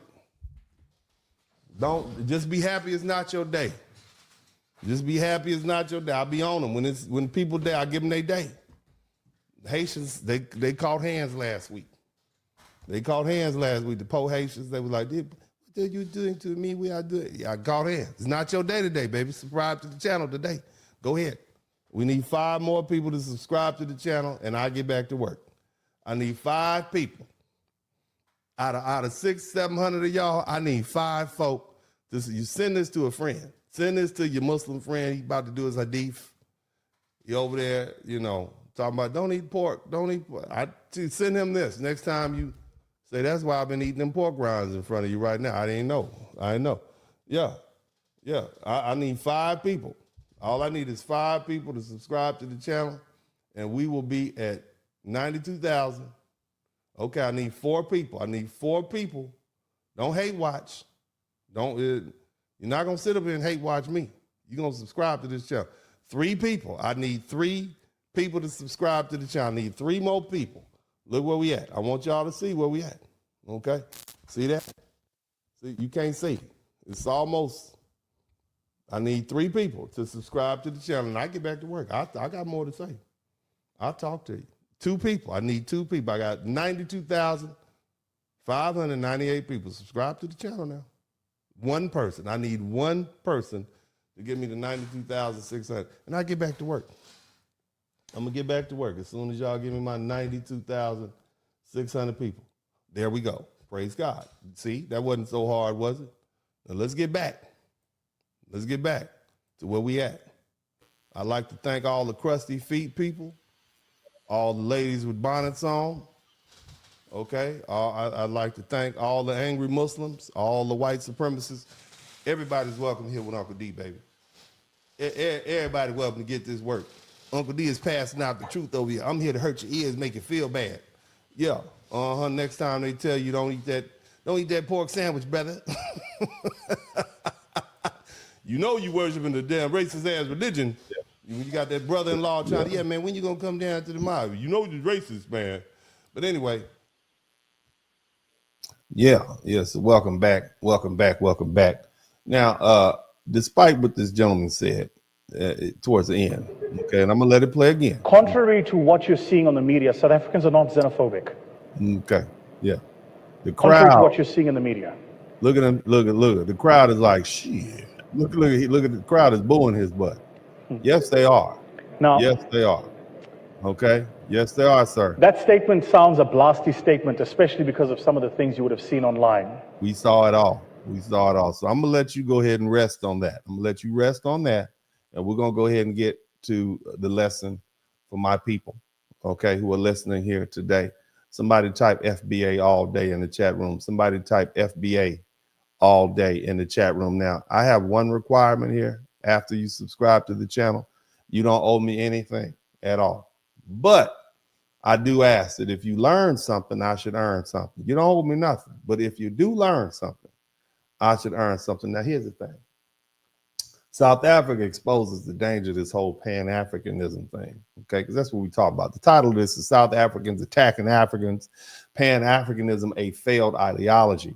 And that is being exposed, okay? When times get tough and economic pressure rises, African people run back to their national identity and their racial solidarity. You know, all of that goes out the window. You see what I'm saying? See, in theory, Pan-Africanism says all Africans should see another African as kin in a shared continental project. But in practice, South Africa has seen a recurring hostility toward other Africans, especially African migrants accused of taking jobs and housing and healthcare and economic opportunity. And that reveals that shared Africanism or Africanness doesn't overcome nationality, pride, class, language, economics, or local national pressure. And when survival is on the line, the national interest usually beats Pan-African rhetoric. In other words, what I'm trying to tell y'all, if African on African crime happens, what do you think is going to stop them from jumping on your black behind just because you're black? Especially considering that most of us from the United States are mixed in that regard. We are not 100% African. You heard what the Caribbean man said. They don't see us as they said, purebred African. So not only are we not African, we're not even fully sub-Saharan African or as by way of an ethnicity. So I just think of I want you to think about this. All my Back to Africa people. What's going to happen when the tide turns? What happened when the economics go south? But either way, Pan-Africanism places an unfair burden on Black Americans. We're asked to emotionally, politically, culturally, and financially line up with African in the name of racial unity.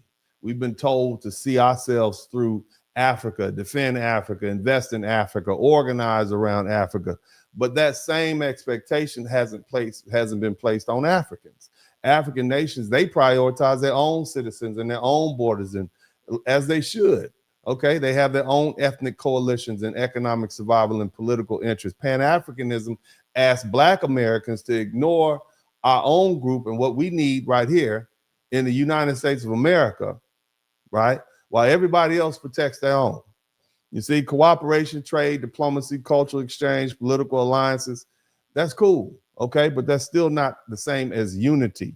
Alliance isn't the same thing as identity, okay? Black Americans don't need to hate Africans to recognize that we're a distinct people with distinct history and distinct institutions and distinct political needs and distinct cultural priorities. That doesn't mean we hate them. See, the mistake that Pan-Africans of Pan-Africanism is it tried to turn symbolic connection into a governing identity. And that's why Pan-Africanism failed as an ideology and why we'll continue to fail. And when it demands that Black Americans subordinate our own ethnic and political economic interests over here in the United States of America to some broad racial project that never functioned consistently on the African continent itself, as you see. Okay, Africa's real problem. You want the answer? Let me give you the real problem, because I've heard enough. The real problem that Africa has, okay, is a lack of and maintaining their infrastructure and their public services. That's what the people are saying. South Africa's dealing with a crisis of governance and in employment and public services and border control and public trust. Instead of admitting that, the country said, no, we just gonna blame. You got poor African people turning on other poor African people. And South Africa feels abandoned by their government, and these migrants came looking for survival. These two groups are being pushed into conflict, while the real failure is much higher up. See, the answer isn't telling Black Americans to collapse our identity into African identity. Because I mean, here's the thing: it is for African nations to build institutions that serve their own citizens. Okay, it's their job to develop their infrastructure and educate their children, and stop begging these outside powers, especially their foreign colonizers and charities and international lenders and China and Europe and America or the Black diaspora to do anything for them. Shout out to Phu Quan, especially if they can do it for themselves. Pan-Africanism, you know what it does? It skips over the part where they're supposed to work hard. It asks for the emotional unity before institutional competence. Okay, it asks Black Americans to identify with a continent that hasn't unified itself. You understand? It tells us we're all one people, while Africans are divided by, not only are they divided by nation, but they're divided individually by tribes and language and religion and class and border and other local interests. And when pressure comes, jobs, migration, crime, housing, hospitals, food prices, corruption, war, people don't fall back on that Pan-African slogan. They whip the spears out. You know, this is what you see happening. Black Americans can support Africa like any other nation. We can trade, we can visit. I think they're beautiful people. I think I told you about some of the, Africans. I tell you guys all the time, My youngest son's godmother is a Nigerian woman. Love her to death. She's family. You understand? Love them on an individual basis, but we cannot be the engine for Africa. Foundational Black Americans cannot be the economic engine for Africa. We can't do it. Visit, yes, invest wisely when you go there if you want to. Okay, cooperate where interests align, but we don't need to surrender our own identity and history and institutions of our own group's interests in the name of ideology that has never worked on the continent it claims to represent. Okay, now here's what I need you to understand, the difference between us and them. Somebody type us and them, and you're gonna learn something. All right, let me tell you the fundamental difference between Black Americans and everybody else.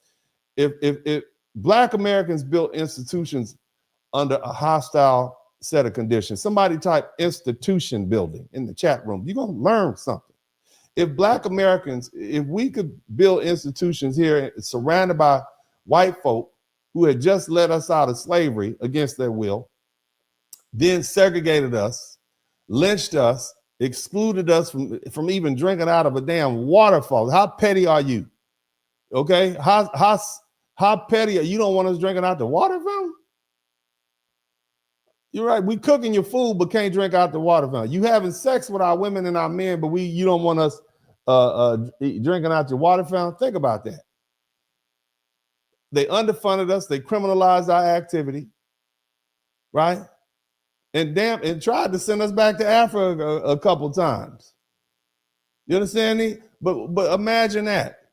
How can Africa, with the land, the minerals, the oil, the agriculture, the youth, the coastline, the culture, the history, and some of the richest natural resources, why y'all can't build institutions over there? Black Americans built churches when we were denied dignity. We built schools when we were denied education.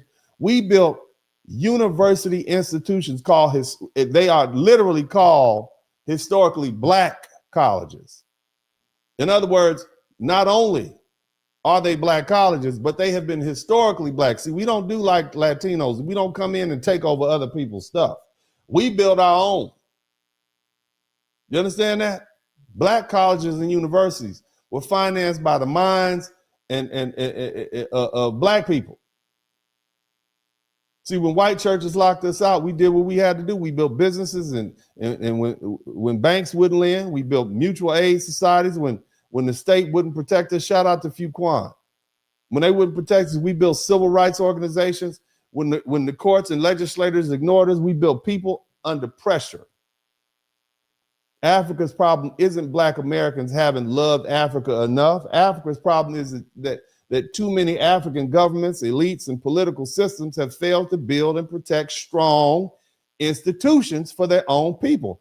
And that is the key difference between foundational Black Americans and Africans as far as culture. Everybody wants to talk about FBA American culture. That most say we don't, that they really don't understand, okay? Not enough to really recognize it even exists. And the truth is that's how it's supposed to be, okay? I'm glad they say Black American culture doesn't exist. I'm glad you can't attack it if it doesn't exist. Again, that's how it's supposed to be. That's part of the culture. If outsiders if they understood foundational Black American culture, they would destroy it. So the truth is, we keep it under lock and key, and only insiders understand our culture and the keys to our culture. That's why all of us have sat down.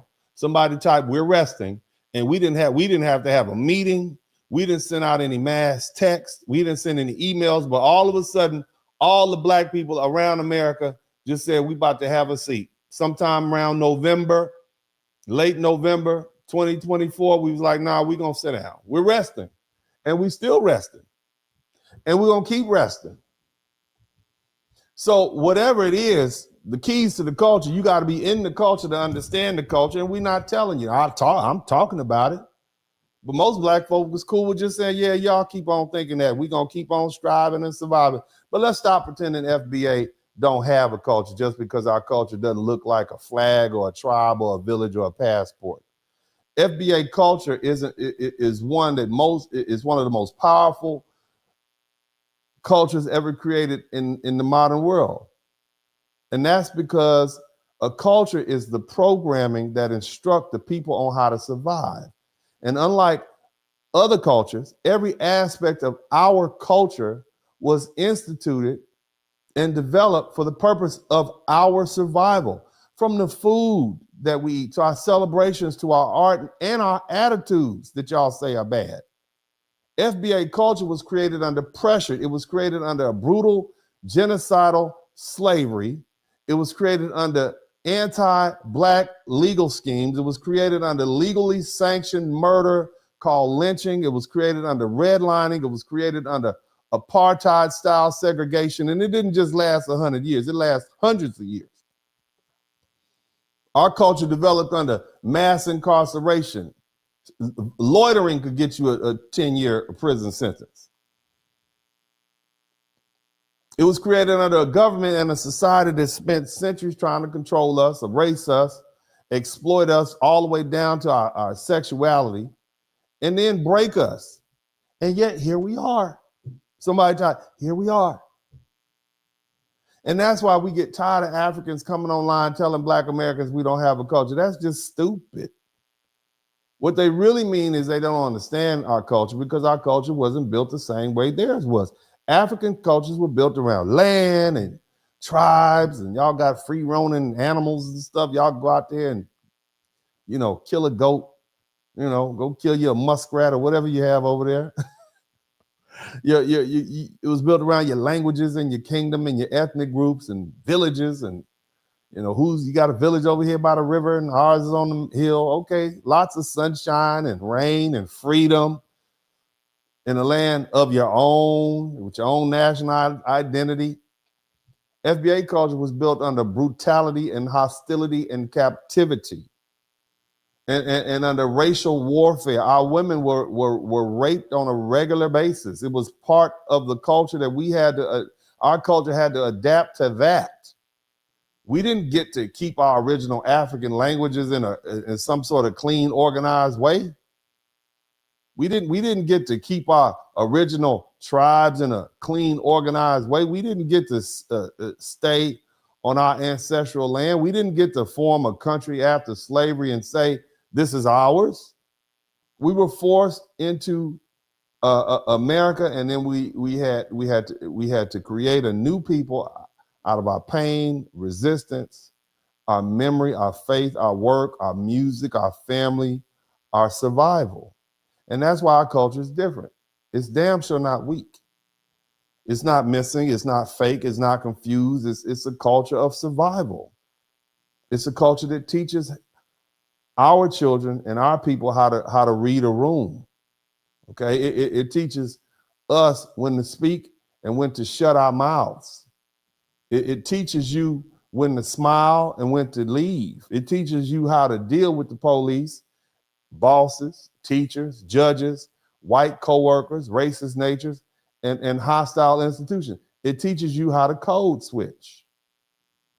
It teaches you how to talk one way at work and another way at home and around your friends and your peers in your neighborhood. It teaches you how to nod at another Black person in a room full of strangers and communicate. I see you. It teaches you how to laugh through pain, how to sing through grief, worship through suffering, and build a community when the whole world is trying to scatter you. You understand what I'm saying?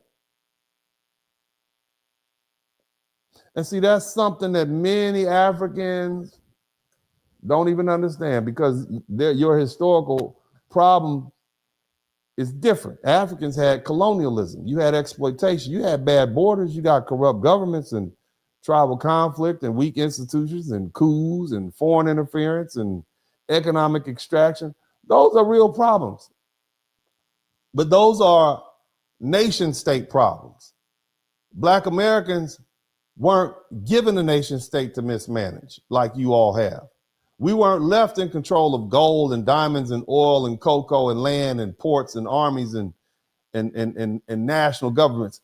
We are a tiny racial group of people trapped inside a powerful country that used our labor, restricted our rights, and then blamed us for the damage that created. So we don't have the same problems, Africans, because we didn't inherit the same situation.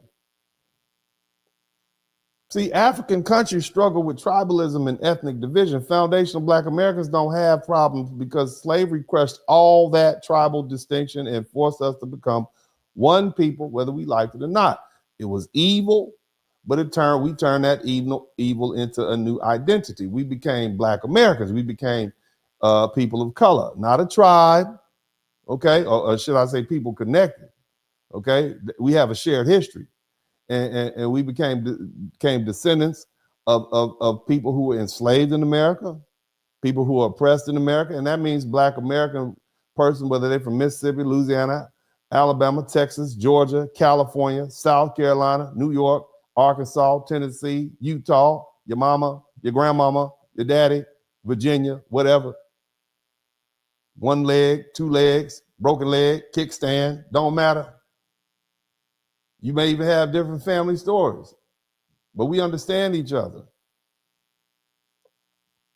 We know that we have the same historical memory. We know the same kind of grandmother. We know the same kind of church. We know the same kind of warnings. We know the same kind of food. We know the same kind of music. We know the same kind of struggle. We know what it means when somebody says, don't go over there after dark. We know what it means when somebody says, be careful around them folks. That's the culture.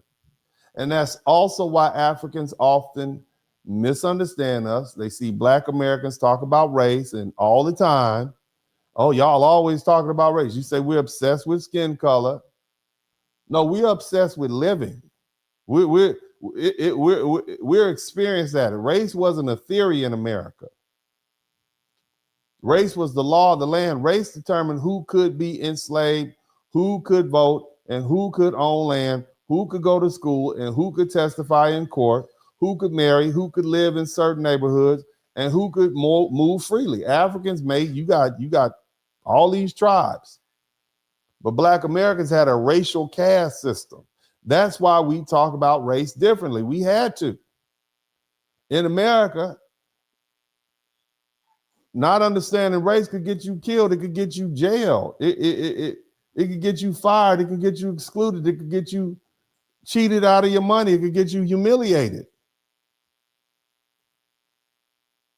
Are you all with me? Are you learning something? Are you need some more convincing? Matter of fact, I'm gonna let you listen to this video from this lady and let her speak of her experience. This is a Nigerian. Listen to what she says. Now, this woman is clearly Black, sub-Saharan African, Negro. All right? Listen to what she says about her experience as a child coming here. In 2 months. So I'm a millennial, okay? Mm-hmm.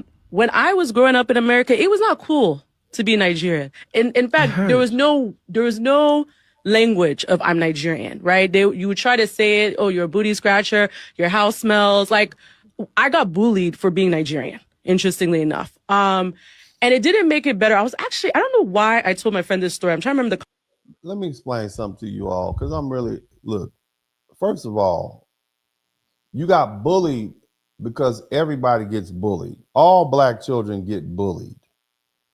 Okay, and the reason you get bullied because that is one of our cultural developments. The reason we talk bad about you and talk reckless to you, and it is so that you will not respond. The reason we cuss you out worse than the white man is because if you respond to the white man gonna come through and burn down everything and kill everybody.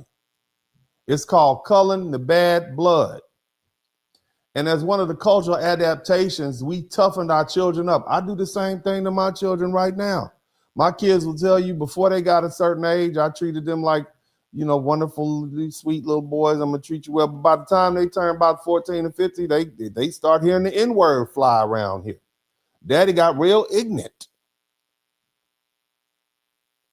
And the reason is I'm sitting here raising a couple of little suburban kids. I remember sitting up with Dennis and Roman, and we watched that movie with Eddie Murphy and Red Fox, Harlem Nights. And they didn't understand many of the jokes. This is like 6 years ago. So I started letting them watch a series of movies going all the way back to, we watched a little bit of Roots. We went and watched Amistad. We watched the movie with Denzel Washington about the 54th Regiment. We went all the way up through. I was going to take them all the way through till Boys in the Hood and whatnot. But the bottom line is I had to acclimate my little suburban children who are raised in these mixed race schools with Indians and white folk and Latinos and all these other people in Asia. I had to explain to them, no, you're black. You're going to be dealing with black people. And black people talk crazy to you. And if you respond, it's going to be a problem. But more importantly, you got to know how to deal with the dominant society, if you will. You have to know how to deal with people who are going to say crazy things to you, give you these passive aggressive looks, and you can't explode because it's going to make it hard for everybody. That's one of our cultural adaptations. The culture's designed so people survive. So when you have little black kids on a school campus talking crazy to you and calling you out your name, they're actually doing you a favor. Calling you an African booty scratcher, and you know how to cap back or roast back or give a response, then you have another way of dealing with it other than exploding. Because the minute you start exploding in a society where we're surrounded by people who don't like us and who are looking for a reason, and they'll make up a reason if they can't get a legitimate one, just so they can come over and burn up your town, Rosewood, so they can come down and unalive a bunch of people, Tulsa, because they're truly jealous of you, Seneca Village. Then you make it hard on all of us. So that's why all black kids get capped on and get roasted.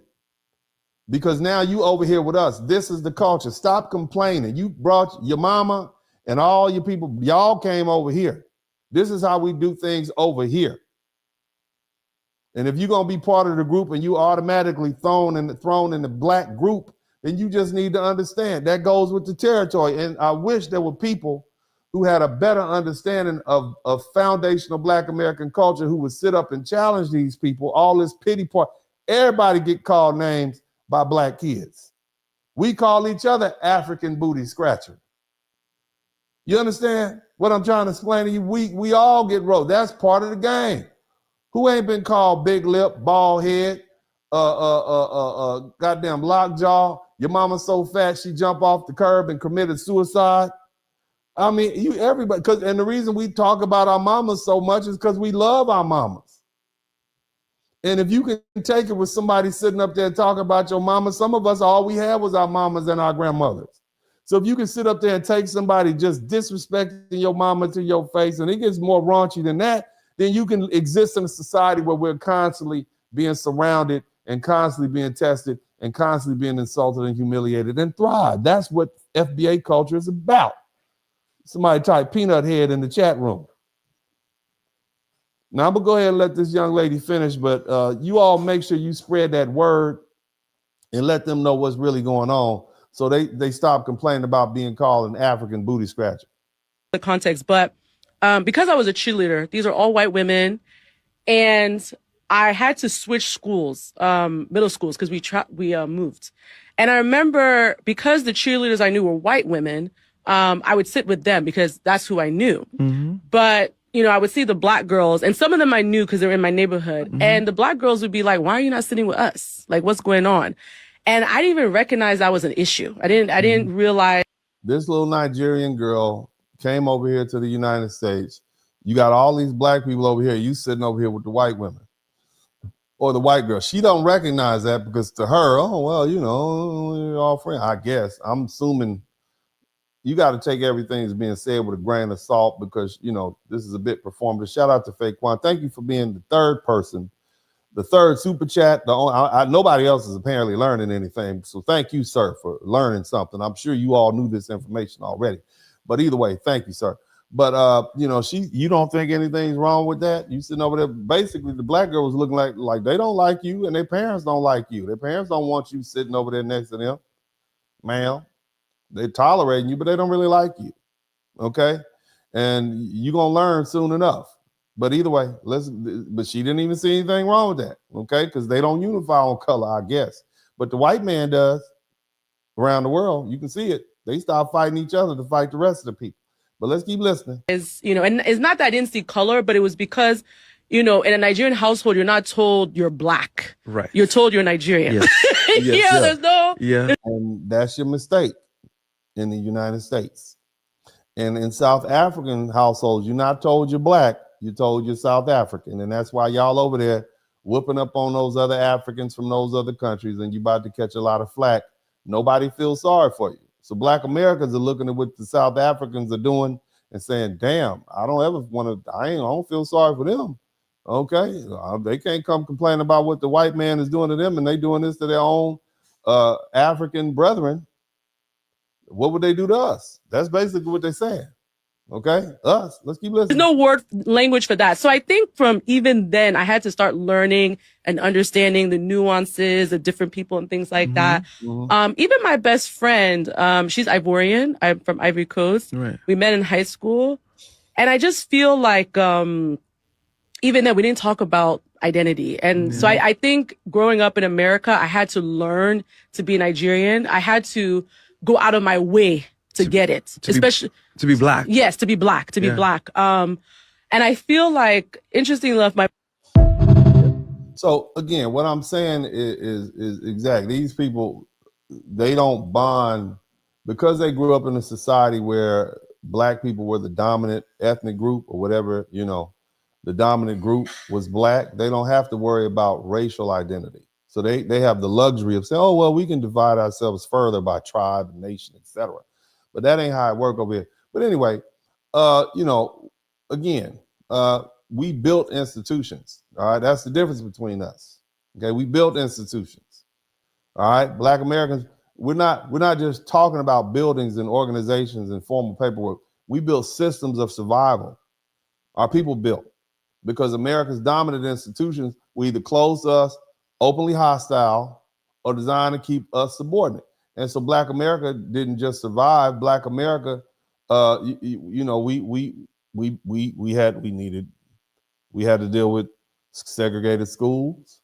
We had to deal with medical mistreatment. We had to deal with political exclusion. We had to deal with economic theft. We had to deal with all this. So we built churches. We built our own schools. We built our own universities. We built our own newspapers. We had our own mutual aid societies. We had our own neighborhoods, our own political organizations. We built our own set of music to listen to. So we built our own. We had our own business districts. We built our own language. We built our own social codes. We built our own, we built a full survival system. You understand me? And after slavery ended in 1865, Black Americans didn't sit around waiting to be saved. White man wasn't going to save us. That generation didn't sit around. During Reconstruction, Black people built schools, churches, that 12-year time period. Political organizations, businesses, towns, thousands of them. You understand? Black men served in state legislators, Congress, Hiram rebels. Mississippi became one of the first Black U.S. senators. We pursued education with urgency because we understood that literacy was power. And the FBA material, here's the thing. The FBA material wealth right now is a reflection of that. America had institutions. Black America had to build counter institutions. White power structure had courts, it had banks, it has police, it had schools, boards, it had hospitals, it had universities. But for most of American history, those institutions were excluded to Black people. We were exploited by them. We were underpaid, we were miseducated, we were over-policed. So we responded by building our own institutions and ecosystem. Again, we built HBCUs because white colleges wouldn't let our children in. We built newspapers because white folk lied about us and they ignored us and they mocked us or justified the violence. So we had to get our own newspapers and put the truth out. We built black banks because white banks wouldn't even lend us money. They wouldn't even allow us to be buried in the same cemeteries with them. So I mean, we segregated to death. So we had to build our own cemeteries. You know, so that's what institutions did for Black America. They insulated us. They protected us. They trained us. They financed us. They buried us. They educated us. They organized us. And they gave us moral order. They gave us identity. They gave us political strategy. They gave us a place to stand when the larger society was trying to crush us. Every time we built, somebody tried to burn it down, though. Like I mentioned earlier, Tulsa, 1921. Rosewood, 1923. Wilmington, 1898. Elaine, Arkansas.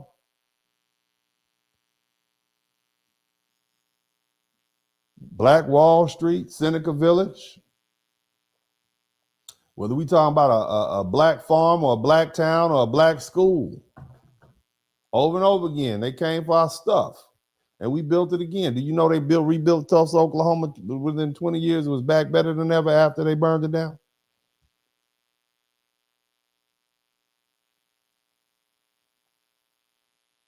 Now, you all might be saying, well, why did they stop building? That's something I'm going to pick up later on. I'm going to talk to y'all about that in another day. But again, that's the difference between a culture that only talks about pride and a culture that has actually had to rebuild after destruction, like we did in Tulsa, Oklahoma, and they never discuss, right? They just keep perpetuating this modern Black victimhood mentality that we picked up in the 1960s, really from the 20s to the 70s, from the foreign influence Black leadership at the time. Do y'all hear me? It's going to get messy for the rest of the week. Somebody type messy. Uncle D is going to get messy. Let me say that again. Where do we pick up? How do we go from a people that build all these institutions? And I don't want to go off on a tangent. I'm going to say this for y'all. How do we go from the people who built all these institutions to a group of people who developed this victim mentality by the 1960s and 70s? What happened? Somebody type Uncle D is messy. All your Black leaders that you love so much, Assata Shakur, Malcolm X, Marcus Garvey, I'm going to get at you. I love them, love them, love them, love them. But it's going to get messy. I'm gonna put a lens on what you need to be looking at. But anyway, let's talk about some of the institutions. What is an institution? What the hell is an institution, Uncle D? You mean the place where they put crazy people? No. The church is an institution. It's not just a place where people go and pray on Sunday. It was the command center of Black life. Remember, we didn't have TV. We didn't have cell phones. We didn't have anything. So what did you do? You either work, maybe you went to a party, a club or something like, you went to the institutions. Church. Shout out to Fuquan, the African Methodist Episcopal Church, the National Baptist Convention, the Church of God in Christ, Black Baptist churches, Black Methodist churches, Black Pentecostal churches, independent Black congregations became far more than some religious institutions. We didn't just go there to see Jesus. They were political meeting places. They were fundraising centers. You wanted to send your son to college, you want to send your daughter to nursing school or teacher school. You wanted your son to be trained in the mortician services. Well, it was probably a Black person in that church that could hook you up. Somebody type hook up in the chat room. Somebody type hook up in the chat room. You had social networks. They acted as the welfare office. You need a little money, go to the church. Somebody, you need some clothes for your kids. They were cultural centers. They were leadership academy. Look at all our great leaders that came out the church. During slavery, religion gave our people a language of hope, endurance, and liberation. And after slavery, the church became one of the first places Black people controlled for ourselves. In the world where white folk controlled the courthouse, the bank, the plantation, the police, the newspaper, and the school board, The black church gave black people one place where we could speak and lead and organize and govern ourselves. Most of your talent came out the black church. Whether we talking about B.B. King or Aretha Franklin, all of them learned to play in the church. Look at all your great entertainers and actors and entertainers and singers and people who played. They came out the church, or there was a pastor's child who was playing in church. And the pastor was more than just a preacher. He was a community leader. He was a negotiator. He was a spokesman. He was a counselor. He was an organizer. He was a protector. The pastor used to pack pistols back in the day. That Saturday night special turned to right there with him on the Sunday morning service. The church mothers they weren't just the elderly women sitting on the front row with the big hat. You can't see. They were the moral authorities. They were the fundraisers. They were child watchers. They were disciplinarians. Them old women used to whip your kids. They were the culture keepers. Oh, she sure is dressed for the summer. If you know you see a bunch of old women sitting around, you looking at, somebody type, Anybody, you know what I mean when I say, yeah, she dressed for the summer. And it's the middle of fall. You know just what they're saying. Culture keepers. They brought shame back. They were stabilizers.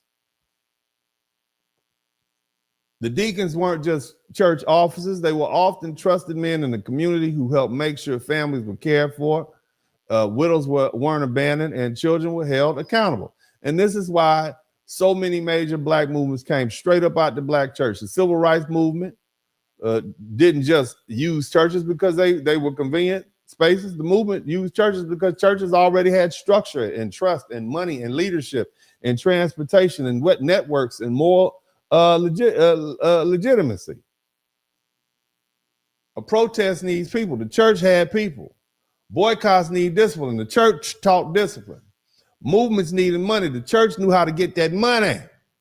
Can we pass around the collection plate? Hallelujah. We need to raise some money today. We got the brothers who are down here from the voting campaign, all the way from Philadelphia, down here to try to organize us to work. Let the church say, man, the Lord said, part with your money like Moses parted the Red Sea. Hallelujah.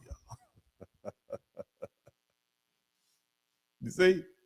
So when people ask how black church, when people ask how black America survived, the first answer has got to be church. It gave us an institution that America didn't own. Now another one, and I know we got a lot of haters out here, man, but I'm a proud graduate of a historically black university, a couple of them. Shout out to Grambling State University, where everybody is somebody. Shout out to the Southern University Law Center. Shout out to Texas Southern University. Shout out to Howard University. Shout out to Spelman, Morehouse, Tuskegee University, Fisk University, Hampton University, Florida A&M, North Carolina A&T, Prairie View A&M, Southern University, Clark Atlanta, Jackson State, and many, many more. They did the work that the white universities that we paid taxes for refused to do, because we were still paying taxes. They've trained black doctors.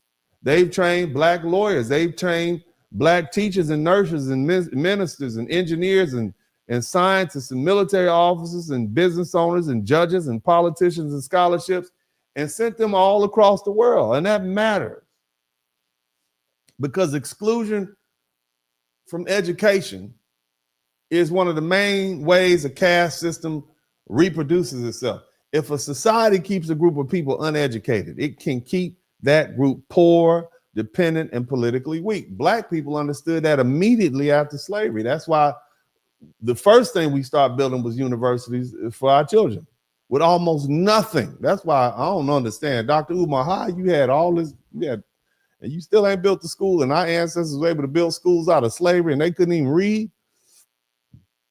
I don't know. You need to maybe figure it out. But our ancestors were great at building institutions. We understood the importance and knew that literacy was power. We knew that credentials were power. We knew that teaching children to read was not just education, it was resistance. Black colleges became a ladder of to get you over the wall, just like me. I wouldn't be here today if it wasn't for Grambling State University. Sure wouldn't be. I grew up in Los Angeles where they had helicopters flying overnight, and I was worried about getting jacked and robbed and shot and dealing with that crazy situation. I was a smart kid, but I was a poor student. And when I say poor, I mean not good. I was very smart, but I was not the most astute. I wasn't worried about them classes. You understand me? I'm gonna tell y'all something I ain't told. I had a 2.6 GPA coming out of Manual Arts High School in South Central LA. And if you look up Manual Arts High School, the first thing that pops up is the fact that somebody got shot on my campus doing what we call a nutrition or the morning session for break. It's all over the news. They didn't send us home. It was so common, they just sent us back to class. Somebody got shot on campus. The police showed up. They sent us to class. Shot by some gangbangers. Had 2.6 GPA. The ghetto bird. Somebody typed ghetto bird. The ghetto bird was flying over my house in the neighborhood every night. You understand? Walking down the street with the wrong color on could get you physically accosted. It was stress. I couldn't focus. I had a 2.6 GPA. Well, anyway, you know, I knew I wanted to go to college. I scrounged up $25, took the what they call the SAT. I got $750 on the SAT. I'm like, damn, I'm not going to be able to get anywhere but the community college. Then a black man in my last month of high school, fresh out the LA riots, I believe it was May, came to Manual Arts High School, and he gave out, he talked to two people he came there for, and then Dr. Barner, who was the principal of that high school, a brother with a Jerry curl. Somebody typed Jerry curl. He said the recruiter said, you have one more? I have one more in my car. I have one more application in my car. He gave a young lady named Darlene Stevenson and Michael Green applications to go to Grambling State University and Southern University. And he had one more application. So he said, I don't have another one for Southern University, but I have one more for Grambling. So he gave them two and gave me two. And Dr. Barner said, but I know one more young man out of all the damn students in the whole damn high school. I'm the only one that took the SAT and had at least a 750 on it. And a 2.6 GPA. That lets you know where I was coming from. Either way, I was in the weight room lifting weights. You know, I had my community college dreams. I was going to go over there and play football at Southwest Community College, try to get a scholarship at, you know, one of these big white institutions. So I'm in there trying to pump iron. The season is over. It was a 5-5 season. We did beat Crenshaw High School, and they went on to beat the championship. But, you know, dysfunctional ghetto life took our star quarterback out. He decided he wanted to sell dope for the first half of the season. And then our defensive back, he had murdered somebody the year before. He played defensive back and wide receiver, so he was a key to the. So we lost him. You know, ghetto shit. Somebody typed ghetto shit in the chat room. It was the 90s. It was what it was. But either way, I'm lifting weights in the weight room. I get a phone call. My coach says, you know, they have phones on the wall. My coach said, yeah, man, the principal want to see you in the office. I'm like, shit. I'm just trying to graduate and get up out of here. I had a fight with another brother about 2 or 3 months on campus. And I'm thinking, man, they about to sweat me and put me out of school. So I was walking slow. I didn't want to get over there. It was a 6th period. So the school was almost over. I was going to just hop the gate and go home. But either way, I said, let me walk over here. So I took a little bit extra. It's a 4 or 5 minute walk. It took me about 15 minutes. I got to the door of the main hall. Dr. Barner and this recruiter were coming out of his office like, hey, he ain't coming, so you can go ahead and go. And I saw him right there. He said, "Oh, you the young man? All right, cool." And he said, "Look, I don't have an application for Southern, but I do have one more application in my car." And he said, I said, "Really?" He said, "Have you ever heard of a historically black college? Have you ever heard of a black college before?" I said, "You mean like on school days?" Or I saw School Days, and I saw that movie, and then I saw Different World. So I'm like, I didn't think that was real though. And he said, "Yeah, no, they real." He said, "Have you ever been down south?" I said, "I've been to Texas." He said, "Have you been to Louisiana?" I said, "No, I ain't never been that far, not that I know of." But either way, he said, "Look, man, I got a application out in the car." Very cool, brother. He had a sport coat on, and he's, I'm over there with my black sweatshirt from, the swap meet, and my Dickies on, or some jeans, looking pretty urban. And he said, "Look, you can walk out here with me to my car." And as we were walking, I said, "Well, I don't know if I can leave yet, because the bell hadn't rung." But then just as that, the bell rang, so we was free to go. I walked out the man's car. We walked around to the front gate right there on Vermont Boulevard. And I know I'm off track a little bit, but I'm just telling you how important HBCUs are. This recruiter walked me out to his car. He rifled through the stuff in his trunk. He had one application for Grambling State University. I said, "Man, thank you." It was $25 for the application. So I went up to, I don't know if it was a grocery store or the post office. I filled the application out. I got the $25 money order, and I sent it off. And that was like May of 1992. And I'm like, "Man, it might be too late." He said, "No, it's not too late." I said, "My GPA is only 2.6. He said, "No, you good." I said, "But look, I can't speak. I didn't fail Spanish. I'm gonna get a D." He said, so that effectively locked me out of going to school at a California school. And so that not being able to, not getting a D grade in California meant I couldn't attend any college in California where my mom and family members have been paying taxes for decades. You can't tell me that's not institutional, but bottom line is they said, "We don't care." Black colleges don't care about you speaking Spanish. Either way, 2.6, 750, I sent the application in. I didn't really think it was going to work. I didn't really know what I was going to do. And by July, they had accepted me. I think it was even June. I got accepted to college. Shocked the shit out of everybody, because they like, "Not him, Dennis? You mean Dennis Sperling? Babyface?" That was my nickname. Don't tell nobody. Babyface got accepted to college. The last person we thought would get accepted to college was Babyface. The teachers was like, when they found out, they was like, "Him?" Because school don't let out to. We were still in school in June, and so the teacher said he got accepted. He hang out with gangbangers. My best friend was named Maniac. He had a Jerry curl. He was from Main Street Crip. You understand? Shout out to my other homies with some DOM, dirty old man gang. This is before, when they were just dirty old man, nothing but trouble gang. You understand what I'm saying? I was not that guy. I mean, they thought I was either going to be, I was, like I said, I was a smart kid. I just wasn't a good student. But bottom line, I got accepted to college. All I had to do was survive a summer in South Central LA. And I did. And the rest is history. And here I am, a Hall of Fame inducted lawyer.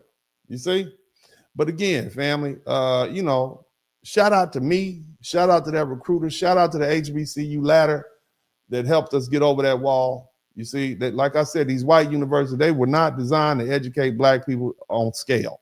They'll take a couple of y'all, but that's not what they're. HBCUs were designed to do that. They didn't just teach subject. They taught identity. They taught duty. They taught discipline. They taught leadership. They taught racial responsibility. A black student at an HBCU didn't have to spend every damn day proving that they belonged in the room.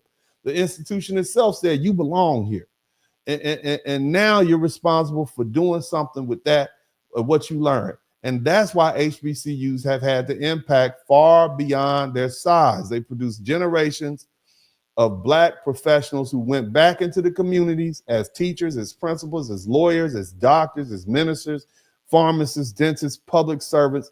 They created a class of people who could challenge white power using degrees and lawsuits in science and medicine, journalism, administration, and politics. And that caste system said black people were fit only for labor. And HBCU said, no, they're not. We'll produce scholars and judges and generals and surgeons and engineers and presidents and CEOs. I want y'all to know that my first semester at Grambling State University taking pre-med biology, I got a 3.7 GPA out of 4.0. There was no ghetto bird. There was no police. There was nobody to sweat me. There was no gang banging. There was no, I had 3 meals to eat. I had peace. I was up there in the country. Most dangerous thing I faced was some New Orleans girl who was trying to do the twerk dance on the front of my pants. That was it. So shout out to my Grambling State University family. Shout out to all of my HBCU family. But again, that's one of our institutions. And see, here's the thing. Before integration happened, not only did we have black colleges, we had black schools, black public schools, because they didn't want to be around us. Now, our schools were underfunded, they were overcrowded, and they were forced to operate with inferior materials. But the people inside those schools, they treated education like it was sacred work. And the cold part about it, there was a Mississippi government or Congress, he found out that most of the black teachers were higher educated or went to better schools like Ohio State than the white ones did, because they had to go out of state to go to school. And the Mississippi didn't want black people in Mississippi, so they would send them up to places like Ohio to go to school. So they got a better education. So they would come back and teach in those universities. And the thing about those teachers and principals, those black teachers and principals, they understood the world their students were entering. They knew black children had to be excellent just to be considered as acceptable. They knew white society was waiting to call black children lazy, ignorant, criminal, or unfit. And so they pushed us hard as they corrected us. They demanded that they show up prepared, and that made education a community project. The schoolhouse was not just a schoolhouse. It was a place where black children were told they had value in society, and a society that denied our value. And that's institutional installation. And even when the building was poor, the mission was rich. When the books were used, the expectations were high. Even when the funding was unequal, the teachers often saw themselves as responsible for producing a people who could survive and advance. You see? And I don't even want to talk about the newspapers. Can you imagine what they were doing to us in the newspapers back then? When the N-word was part of the lexicon on an everyday basis.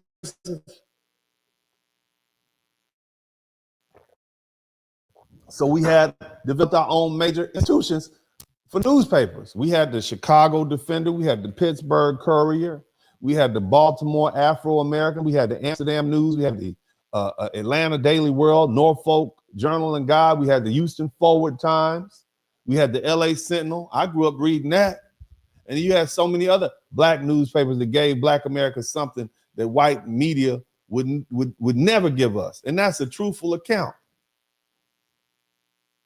Some of our people would have the newspapers from these black papers sent down to the South. They would cause an uproar.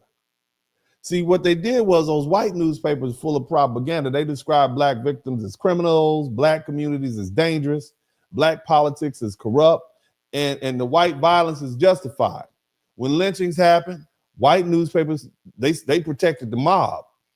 They blame the victim or they soften the crime. That's why when you look back in history, everything is just so hidden. And so black people achieved something white media often ignored. When black communities built businesses, schools, and churches and civic organizations, white folk rarely treated those stories as important. And so newspapers corrected the record. They exposed racial violence.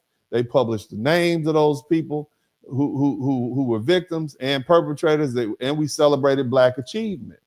And they advertised Black business. Speaking of which, if you've been involved in a car accident, I want you to patronize my Black business. Let me go ahead and put my number to my law office on the bottom here, because I know we feel good, okay? But guess what Uncle D need to do? Uncle D need to make sure his bank account feels good, because I spend hours here preparing these broadcasts for you all today.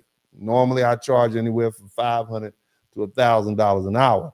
But you all, you know, basically what happens in a car accident, you don't get paid unless I get paid. In other words, what that means is I work on a contingency. If I don't do a good enough job and we don't get a judgment or a settlement, then you don't have to pay me anything.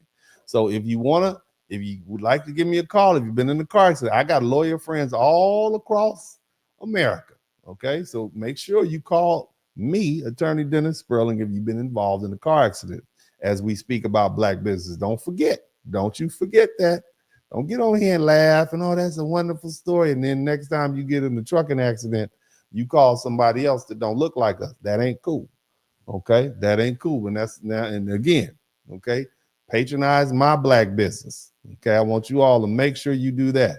All right, I want you to do. And here's another thing: if you have a Black business, if you have a hair care salon, if you have a plumbing service, if you have an air conditioning service, if you're a doctor, if you're a lawyer that practices other law other than what I practice in my state, I'll be more than happy to put a commercial up for you. Okay, so I'm telling y'all, I will be more than happy to put a commercial up for you. Maybe you have a grand opening somewhere. Feel free to reach out to me. You can email me at sperlingdennis@gmail.com. Hit me up, and we can work out something where I'll put your commercial up and let it play. All right, as I go get my water break and so on and so forth. So we're gonna do more than just sit here and talk. Somebody type FBA business in the chat room. And I look, wherever you are, man, you might have a fufu shop. You got a fufu shop, man, I'll come over there and eat your fufu. You got some jollof rice, I'll come down there. I love me some good Jamaican oxtails. I love the melanin. Okay, you got your flag up. All Black Americans doing said we're gonna put our flag up too, baby. We're gonna put our flags next to each other. We can still be cordial and friendly and brotherly and whatnot, but you know, we're gonna have to delineate, because you've already delineated, because y'all keep coming over here eating our oxtails. And when we try to get your oxtails, you know, no, man, these are Jamaican oxtails. Well, what's the difference between these oxtails and these? No, these are for us. You're not sharing your stuff right. But anyway, speaking of money, we also had Black banks. You like that? That was pretty smooth. Huh? We had Black banks. We had somebody type 713-229-0770 and I'll put your comment up. So that's my office number. But you know, those are also institutions. So we talk about colleges, we talk about church, we talk about high school, and other schools. Now we talking about banks. We had our own insurance companies, our banks, and we you know, Black people needed money systems that would serve us. We don't want to you bringing your money into the white bank and they treating you horrible. We had black insurance companies, credit networks. We had our own business districts. You know, we had what was called Freedman Savings Bank.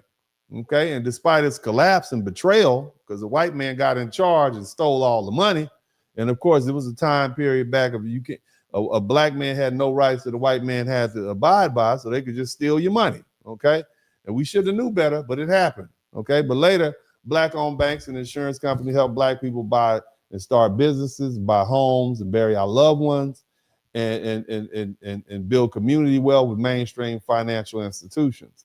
We had them in Tulsa. We had them in Auburn Avenue in North Carolina, or should I say Auburn Avenue in Atlanta.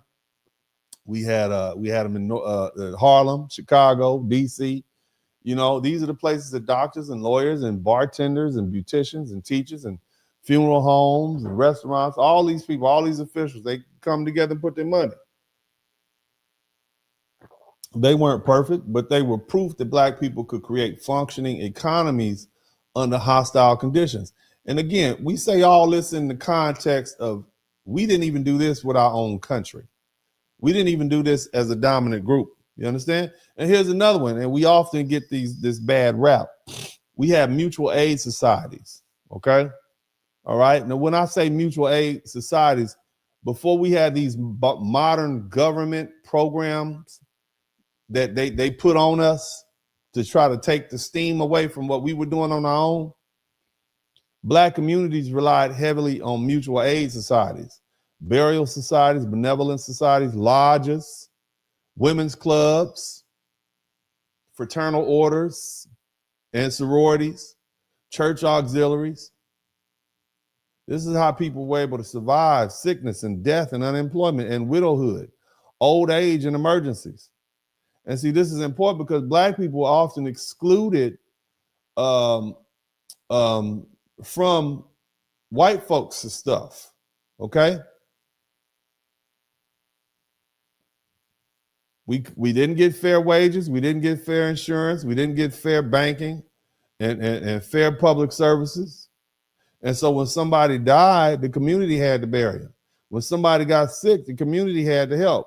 When a mama needed support, the community stepped in. And when children needed school clothes, the church members helped. And when families' house burned down, people took up collections. And see, mutual aid wasn't charity in like, oh, needy, weak sense. It was an institution building. It was a way of saying, thank you so much, Yaya's kids. Thank you so much, baby. Appreciate that super sticker. But again, a mutual aid, it was it's a way of saying, since the larger society, these white folk won't protect us. We'll protect each other. And so I'm going to take, look, you all are going to be angry with me, all you conscious folk. You have been brainwashed. And I'm going to say that now. You've been told to hate the organizations and institutions that held us together and got us where we are right now. Anything that white folk tell you don't do, you should do the exact opposite. The white man told you that organizations like the Prince Halls and the Orders of the Eastern Stars and the Elks and the Black Odd Fellows and the Black Women's Clubs are all bougie. They told you that that's boule. That's what they told you, and you believe them. They told you that whether you talking about a fraternity or sorority, you say, "Oh no, we gonna hate them. They're the talented 10th." Somebody type talented 10th in the chat room. I'm gonna light y'all up all week. I'm trying to tell you, I've been waiting. Lord knows I've been waiting. I can't wait. I'm gonna explain to you all some things based on history that's right there for you to look at, and you probably hadn't put it together, that you have been brainwashed to hate the organizations that made you successful by the same people you swear up and down support them. You think the CIA wanted you all to continue being Eastern Stars and Prince Hall Masons and members of this fraternity and that fraternity? No, they didn't want you to do that. They want you to say, no, those organizations are bad, because those organizations provided too much structure outside the white man's control. And when I finish with you all tomorrow, when I do this next broadcast, when I explain to you what happened to Black leadership between the 1920s and the 1970s, which stopped us from building and turned us into a bunch of people who were sitting around with handouts, you're going to be like, damn, I learned something. Okay? But it was those organizations that came together when we were in need. Those are the organizations that kept us socializing and together.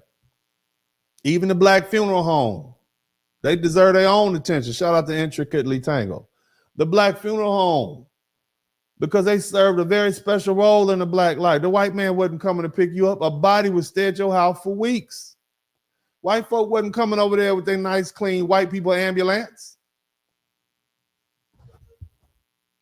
The Black Funeral Home director was the one of the most stable businesses owners in the town. Funeral homes handle death, but they also handle logistics and transportation and community announcements and insurance matters and family counseling and public rituals.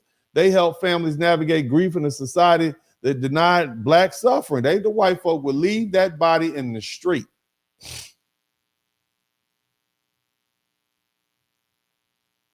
somebody died, that body was gonna stay in the house till it turned black. My grandma used to tell me that. When white folk didn't come pick that body be black by the time they get in 3 or 4 days. You got to sit around there in the house. You ain't got nowhere else to go. Where you gonna go? A hotel? They won't let you in.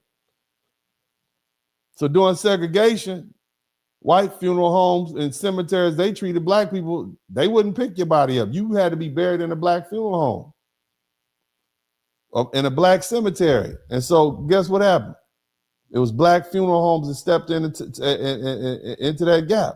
And they made sure that you got a chance to mourn in peace and gather in dignity and honor your loved ones properly. And what y'all also didn't understand is that funeral homes also played a big role in the civil rights activity. They the ones that had the vehicles and they had the buildings and they had the trusted staff and they understood discretion. And in dangerous times, that really mattered. When you have a caste system to strip people of their dignity from birth to death, the black funeral home said, nah, even in death, we're not gonna let you erase their humanity. And then, that's another institution that's often overlooked. And of course we hear about the civil rights organizations, but all of these came out the church and the sororities and the fraternities and the women organizations and the men organizations and the Masons and the Elks. All of these came out of those. You wouldn't have the NAACP. You wouldn't have Martin Luther King. You wouldn't have any of these people without the National Urban, they wouldn't be there. The Southern Christian Leadership Conference, SNCC, all these groups that spent time organizing lawsuits and training activists. They coordinated boycotts. They registered voters. They challenged the segregation. Where do you think they learned those organizational skills from? Church. The black people that taught them in those high schools and those universities. That's where. They also documented violence put forth by those periodicals. They pressured the president, the governors, the courts, the school boards. See, the organization understood something. Individual courage mattered, but courage without organization can be crushed. Organizations turn courage into power. You understand? One person refused to move on a bus can be arrested and forgotten. An organized boycott, that's gonna shake a city. And see, that's the difference between individual resistance and institutional resistance. Civil rights organizations gave Black American institutional muscle. Now, let me talk to you all about the Divine Nine. Somebody type Black fraternities in the chat room. Somebody type sororities. I know we got some people who are AKAs and Deltas and Phi Beta Sigma and Zeta Phi Beta. Sigma Gamma Rho, shout out to Tech 9. I'm a member of Alpha Phi Alpha Fraternity Incorporated, proud member of it. I know there are other fraternities, but this is the only one that counts. Shout out to the Kappa Alpha Psi, shout out to Omega Psi Phi. Shout out to the Phi Beta Sigma. I know you're there, but the only one that counts is Alpha Phi Alpha as far as I'm concerned. And shout out to Iota. Y'all wasn't really around. Iota Phi Theta. I know you're there. I know the little UPS fraternity. I don't know what happened. But bottom line is they created networks of educated Black men and women committed to service, leadership, scholarship, and public life. Now, I know you all think, oh, all they do is twirl canes and jump around and bark. I know what you think. And that's all fun and games. I get it. It's attention seeking. It's college stuff. And I know you see the AKs and the Deltas and they do all kind of stuff. They look good though. I remember I was at Southern. My first year, I went to Grambling. Let me get a little closer so y'all can understand. So I was at I left Grambling, tall, big, strong women at Grambling, big, beautiful brown women. I went down to Southern. I was like, damn, these AKs are beautiful. And then come to find out, them AKs was actually across the street at LSU. That's where they had some. And I ended up marrying one of those AKAs from LSU. Shout out to my ex-wife who was at LSU AKA. But bottom line is beautiful, beautiful women, highly educated, beautiful women. And you know, but when I got down to Southern, I'm like, yeah, I like this. I like them and the dancing dolls. That's what I think I had a choice between going to Texas Southern University, Thurgood Marshall School of Law, or going to the Southern University Law Center in Baton Rouge. And, you know, I decided I wanted to go to the Southern University Law Center in Baton Rouge because that would allow me to get down there and look at them dancing dolls that I would see on the Bayou Classic. Now, I don't know what they look like now, but back in the early 90s, they was fine. Them dancing dolls, somebody type dancing dolls in the chat room. Dancing dolls, some good look. Look at the dancing dolls at Southern University in the night. Gorgeous. You hear me? Gorgeous.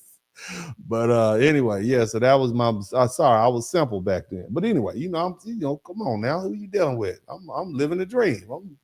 I'm in law school. I was wearing Chuck Taylors a couple years back, and now I'm in law school. That's great.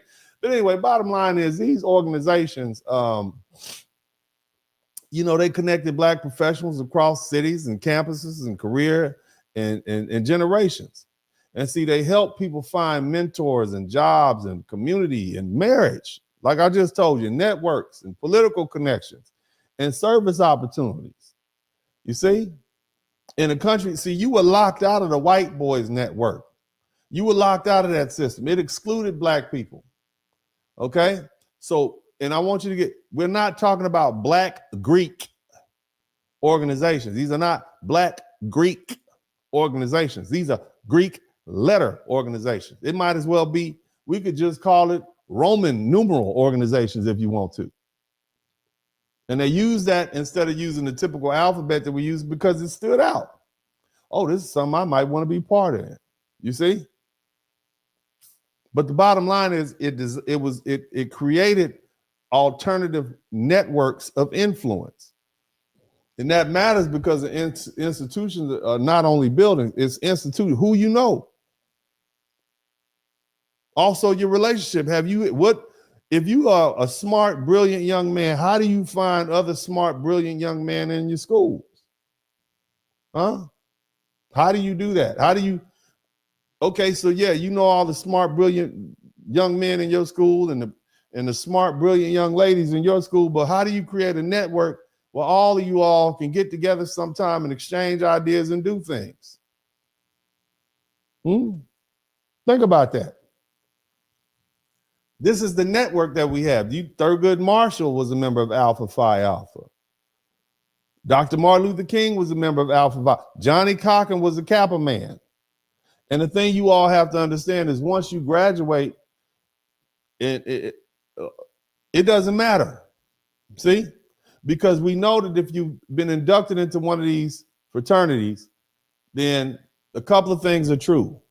You had very good grades, you were very studious, and there's somebody who can vouch for you. You're not just some fool off the street. There's somebody who knows you. There's already that stamp of approval. There's 100 people that know you who've interacted with you for at least 4 or 5 years.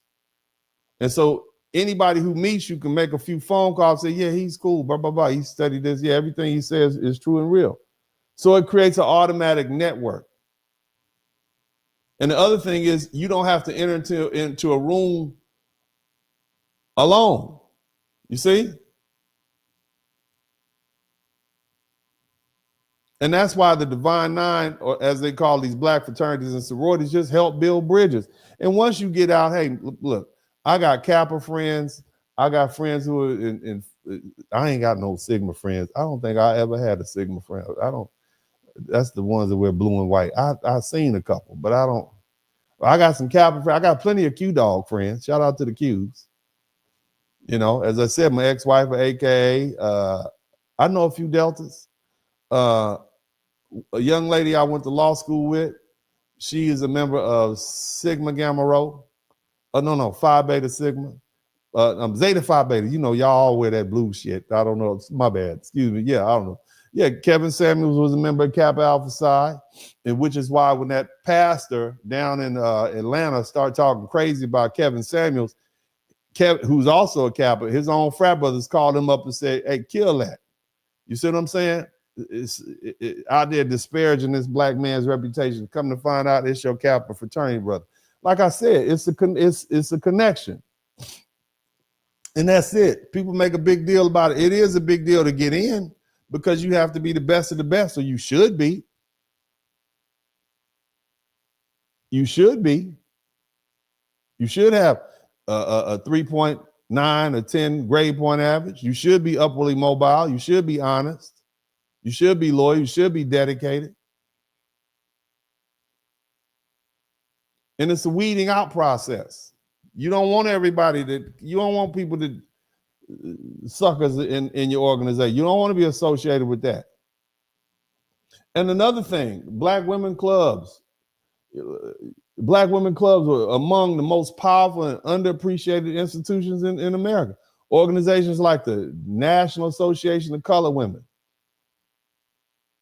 They were founded under the motto, lifting as we climb.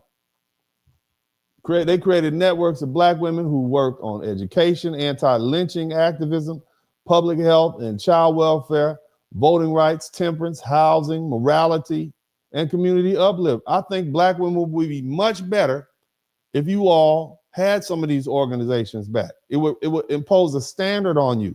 Some of these young girls running around here don't even know what it is to be a woman.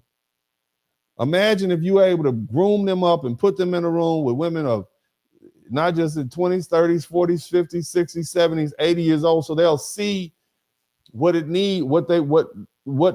need to be women like that, women they can aspire to be. All they got right now is Cardi B and Meg Thee Stallion. That's why they turning out like they are.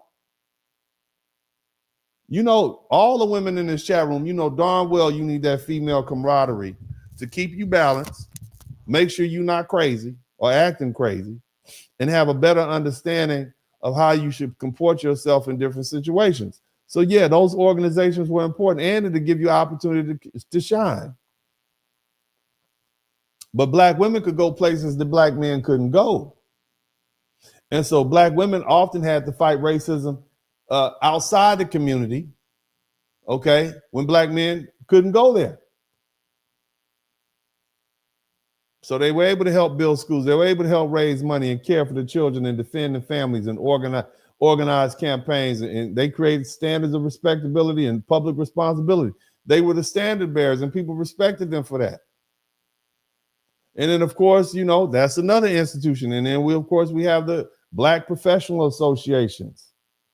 These organizations they excluded us. They excluded Black professionals. They excluded the engineers and the doctors and the dentists and the lawyers and the teachers and the nurses. That's why we have the National Medical Association. It served Black physicians, okay? It did that when the American Medical Association wouldn't. The National Bar Association, which serves Black lawyers. Black Teachers Association, it served educators. You see? So all it did was keep us connected. It's funny that we have more access to each other these days than we ever did, but we're less connected as a people. And you got a cell phone. You can reach up and hit me up on the cell phone, hit me in my inbox right now and say, Dennis, I've been involved in a car accident and I need you to represent me. Y'all can do that right now. My cousin guy, I'm gonna call him up right now and let him know to call 713-229-0770 because he's been involved in a car accident, and I want to make sure he has a lawyer that I know and trust, and I'm gonna call Dennis Sperling right now. Y'all could do that right now. You could call me up. It's like he's a Hall of Fame attorney. He's been practicing law for 26 years. He's admitted to the Supreme Court of the United States.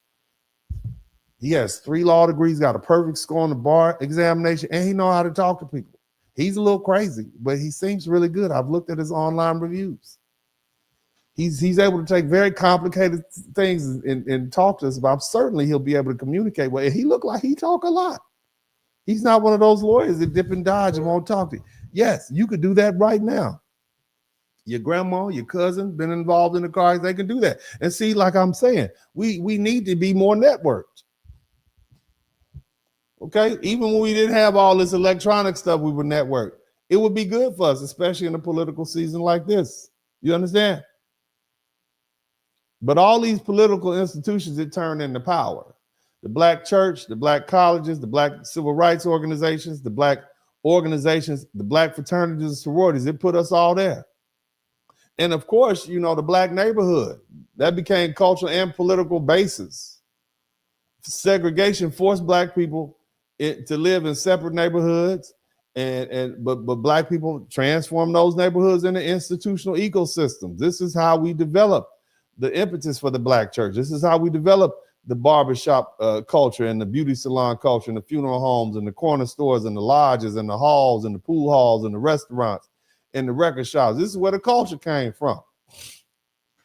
These are the spaces that carried information, that created the culture and enforced the norms. You understand?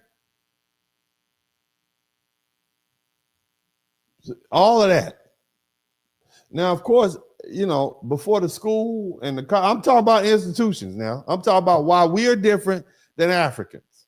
I'm talking about our culture that we say we don't have. Somebody type culture in the chat room. Are y'all learning something about our culture? Are you learning what the purpose of culture is? So the next time some mofo tell you that black people don't have culture, say not only do we have a culture, but we have one of the greatest cultures on the planet because we were able to survive. That culture is designed to make sure we survive, and we just survived against all odds, and we prospered. And the reason is because, number one, the key to our culture was institutions. The black church, black colleges, black businesses, black neighborhoods, black organizations, blackity black. But the most important thing we had, and I want y'all to listen very carefully to this because I got another conversation that's going to make everybody mad.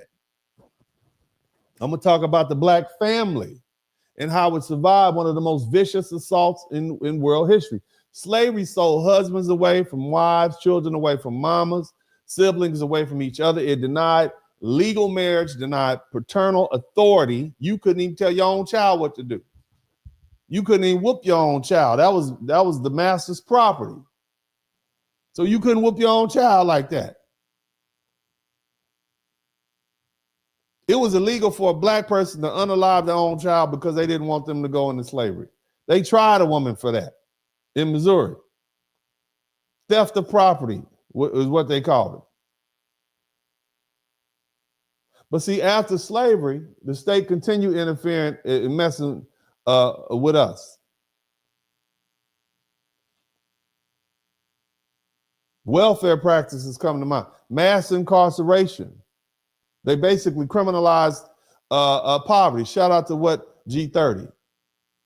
So marriage, kinship, networks, grandparents, aunties, uncles, cousins, godparents, church mothers, play cousins, fictive kin, all of that formed a broad family institution.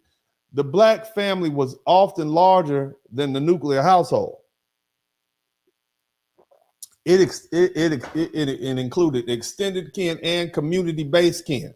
And that structure helped us survive. And in Black America, family has never been limited to a narrow idea of mother and father and children living under one roof. I'm going to say some things that's going to make some people upset with me. Okay? The Black American family has never been limited to the narrow idea of a mother and father and children living under the same roof. That's maybe ideal nuclear family. I mean, we do get the best results out of it if the parents get along, but it was never the only black family model. It was never the only structure that kept black children alive. It kept black children being born. Black family has always been bigger than legal paperwork. You think any of them black people was married back during slavery? Were any of them married? It was illegal for black people to get married. Your husband could get sold off. Hell, your children and your wife could get sold off. So the paperwork didn't even start showing up till decades later. I'm just saying, I'm gonna go somewhere. Y'all not gonna be happy. I ain't gonna do it today. But the bottom line is, all of that wasn't accidental. It was part of a survival system. And one of the most important figures in the survival system was the grandmother. You understand me? They called her Big Mama. They called her Medea. They called her Madeira. Whatever name your family used, everybody knew who she was. She was the woman at the center. She was the woman with the garden. She was the woman who made the sweet potato pie and the fried chicken and told the stories and corrected the children, whether you wanted to her or not. You better not tell grandma that she can't whoop your kids. She'll whoop your butt and them kids in front of you. She whooped everybody with a switch.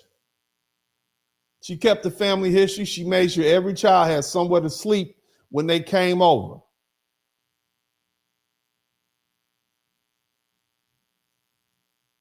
She was the one who could have 5 or 10, 15 children scattered across the floor on pallets, and somehow everybody got fed, sleeping head to foot. Y'all know what I'm talking about.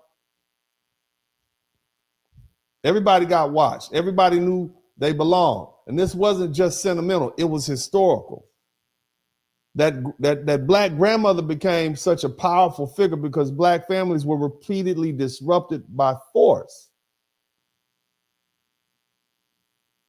You understand me? And so you had to have a grandma there to take care of this child. The father's gone, mother's gone. There you go, grandma. See, black culture itself became an institution when it carries rules, it carries values, it carries rituals, expectations, and identity across generations. Black music, foodways, language, worship styles, funeral traditions, family reunions, homecomings, cookouts, graduations, barbershops, debate, church anniversaries, step shows, blues, jazz, gospel, soul, hip hop, oral storytelling, all help black people remain people. And that matters because oppression doesn't only attack economic politics, it attacks memory. It tries to make people ashamed of themselves, which is what it has done to you all. And it tries to break continuity between generations, which is what it did to you all. And it tries to separate men from women, which is what it's done to you all. But we've resisted. Our spirituals carried coded hope. Our gospel gave our people strength. Our soul gave us dignity. Hell, our hip hop told our story. It gave young black people a global voice, and family reunions preserved the lineage.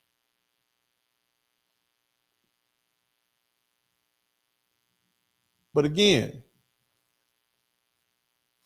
culture taught black people, you come from somebody, you belong to somebody, and you're responsible to somebody. And that's why I'm here. That's why I talk to y'all so much. But that's institutional power.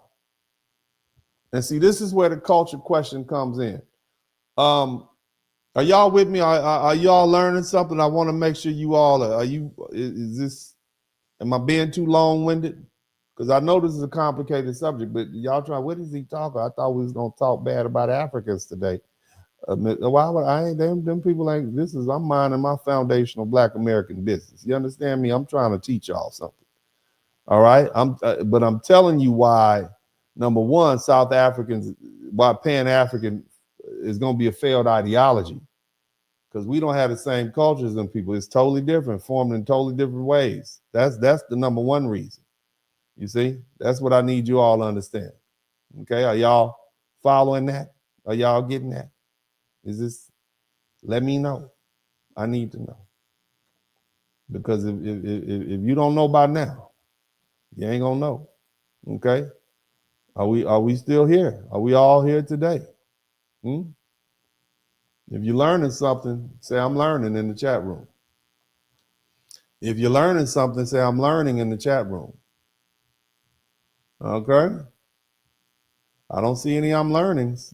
I'm learning. If you're learning something, say I'm learning. I need to know. All right, I see y'all coming through. Okay. All right. All right. So let me go ahead and try to break this down for you guys. So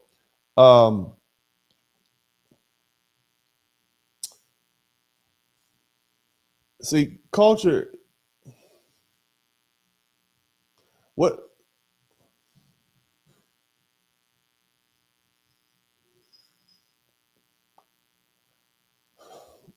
We have to understand that the purpose of institutions was for insulation. Okay? Purpose of institutions was not for separation, but it was for insulation, because we couldn't go to their banks. The newspapers lied about us. Okay? We couldn't live in their neighborhoods because they'll run us out of there. Okay? And so the hard conversation is that many of these institutions that carry Black America have weakened today. And that's why we're weakened. The Black church doesn't have the central authority it used to. Every other YouTuber is talking bad about, on one hand, they talk about, you know, I'm pro-Black. On the other hand, they hate Black colleges, or they speak bad on it. And that's on both sides. The pro-Blacks and the Black conservatives are talking bad about HBCUs. And that lets you know exactly where they're coming from. They're on the same side. And I'm the first person to tell you, the so-called pro-Blacks and those white right-wing Black conservatives that y'all see all the time, you might like to hear what they're saying. I listen to some of their ideas, but they all on the same side. Both of them want to tell you what to do. Both of them have a parental role. Anybody with good goddamn sense will tell you, why would you close Black colleges? Y'all want to go sit over there with them white folk at the MAGA colleges? What would your child be going through right now? Hell, which is what they're going through. But what we're dealing with is the Black neighborhoods have been destabilized.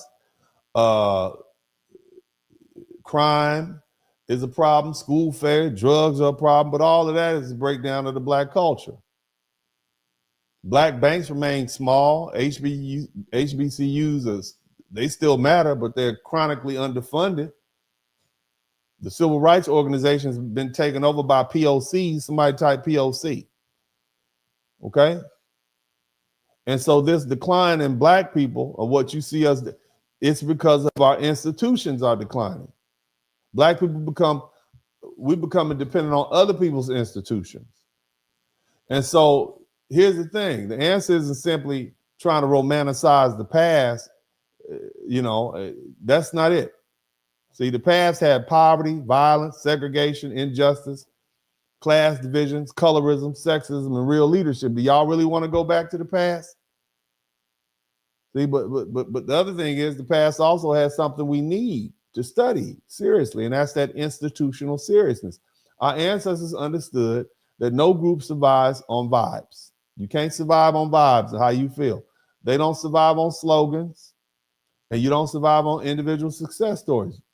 People survive on institutions that train children, that deal with crisis, that hold money, that produce leaders, that preserve memory, that enforce standards, that create power. Okay, and that's the lesson that you need to learn. That's the lesson that Africa needs to learn. We don't just need representation, we need institutional capacity. We don't need celebrities per se, we need schools, we need influencers. Yes, but we also need newspapers and media platforms.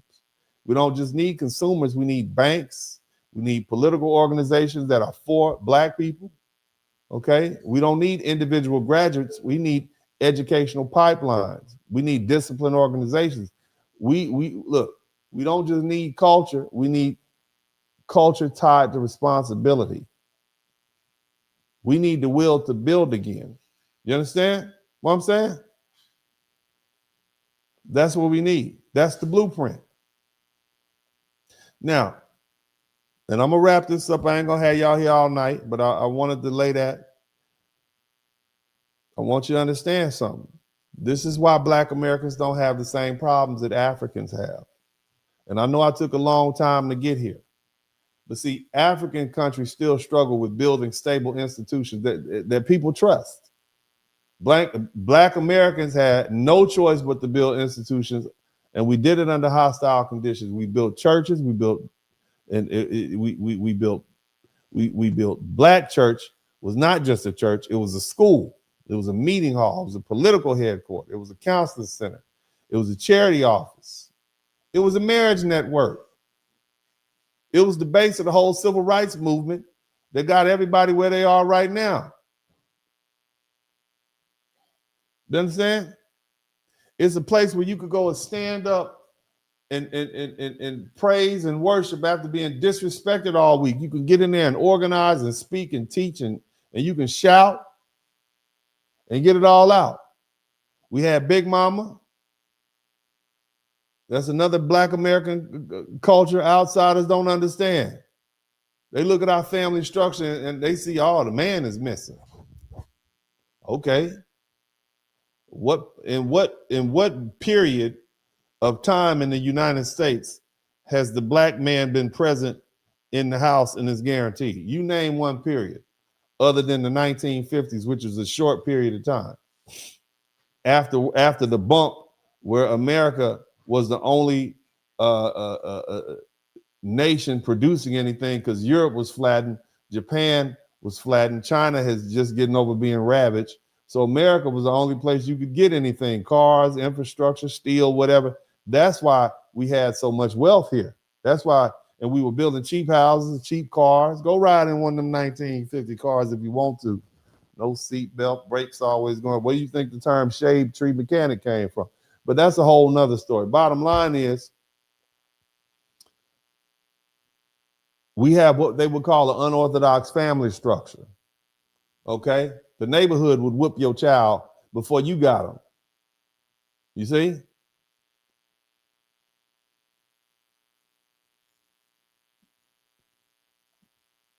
Black children were raised not just by one parent, but by the extended family, the community, with this whole Big Mama Black American culture passing down discipline, wisdom, survival, and knowledge. And they were better for that. And that's why Africans should be careful when they talk about Black American families. Black American families have benefited a benefit of a tribe, or should I say Black African families have a benefit of a tribe and a village and extended family systems that weren't destroyed the same way, and the men weren't taken away. You know why we have a lot of single mothers? It's the same reason we had a whole bunch of single mothers during slavery and after slavery. What's the difference? It's not ideal, but it's always been us. And I understand the issues with single motherhood, but at this point, let me just share some facts with you all. Let me give you a preview. Right now, the birth rate amongst foundational Black Americans is, the birth rate amongst all Black people in the United States is about 1.3. You need about each woman needs to have 2.1 children just to replace herself. So if it's 1.3, what does that tell you? Now, here's the cold part about it. Of that 1.3, about 60 to 67% of those children are born to single mothers, or at the time they're single. So if you remove the single mothers, Black mothers giving birth here in the United States, that puts it down to less than one child per Black woman. 0.4. Which means that if we just relied on Black women who are married to have children, then we'd be gone in 20 years. I'm just putting that out there. So we're going to have a very practical conversation here on this page about the direction, because the culture requires, somebody type, the culture requires us to reassess single motherhood. Shout out to all the fellas in the Black manosphere. Come on in. Come on in. Things change. Somebody type things change in the chat room. Reassessment. Reassessment. I'm just saying, it is what it is. It is what it is. You ain't got to like me. I just go with the facts. I mean, you made sense when our husbands got sold off from the wives, if you want to call them husbands and wives, we dealt with it. You see, I'm just saying. We gonna talk about it. I'm gonna make it real uncomfortable on this page. But the bottom line is, family, it's the institutions that separate us from the Africans. They don't maintain their institutions. They don't keep their institutions up. You understand? That's the issue that they have. That's why it's falling apart. The white man left South Africa. Like, okay, you Africans can have it. And look what they did with it. And now they mad because they got some other black people coming in, they're cutting up. See? Black people in Africa, Africans, they struggle with borders created by Europeans, and black Americans struggle with borders created by race. African people struggle with tribal division. Black Americans are forced into racial unity. African people struggle with national leadership and failure, and black Americans had to build leadership outside the state because the state was our enemy, and they definitely failed us. African people fight over who belongs in the country. Black Americans had to fight to belong to the damn country we built. African people struggle with governments that can't deliver services. Black Americans built churches, mutual aid, civil rights groups, community networks, because the government refused to even serve us fairly, even after taking our tax dollars. African people leave home looking for opportunity. Black Americans had nowhere else to go, so we had to turn survival into culture. And that's the point. I'm not saying that we're better because of our blood, but what I am saying is that we are definitely different because of our history. Our culture doesn't make us perfect. We have problems. I think all my foundational black American brothers and sisters will admit we have problems. We have internal divisions. We have crime. We have family struggles. We have health issues. We have class division. We have gender conflict up the wazoo. We have political confusion. We got, but our problems are not African problems. We ain't got them problems. You don't see us around here smacking each other up. We ain't putting all the Jamaicans out the country just because you're a Jamaican. We ain't slapping them up. Okay? You're black Canadian. Get out of it. We're not doing that. The African people need to stop acting like they're qualified to diagnose us while their own damn countries are dealing with unemployment, corruption, ethnic division, weak institutions, migration crisis, and violence toward other Africans. Y'all look bad over there. Don't say a damn thing to us. Black Americans don't have a xenophobia problem on the level of Africans attacking other Africans in the street because we're not a nation state fighting other borders and citizenship in that way. We're people inside a larger nation, and our survival requires coalition and recognition and internal discipline. That doesn't mean black Americans are always kind to immigrants. Somebody type African booty scratch in the chat room. I know that hurt your feelings. Okay. It means, however, our primary historical posture has been, we ain't telling y'all to go back to your tribe and go back to your country. We're not doing that. All we have said to you all is that you don't understand where you are, and you don't understand who you're dealing with, and do you understand do you really understand America? And this is why black Americans warn people. We joke, we criticize, we argue, but we've spent centuries studying this country and living in this country and thriving. And that's the real reason some African commoners resent us. It's not because we don't have culture. It's because our culture is too powerful to ignore. We don't have a country, but our music moves the world. We don't have a tribe, but our identity travels the globe. We don't have one original African language, but our speech shapes American slang and internet language and comedy music and advertising and youth culture. We don't have an army, but our civil rights struggle changed the world politics. So when they say we don't have culture, what they really mean is that our culture does not look like theirs. And that's true, it doesn't, because our culture wasn't formed in a village. It was formed in the belly of the beast. It was formed in cotton fields and churches and kitchens and juke joints and barbershops and beauty salons.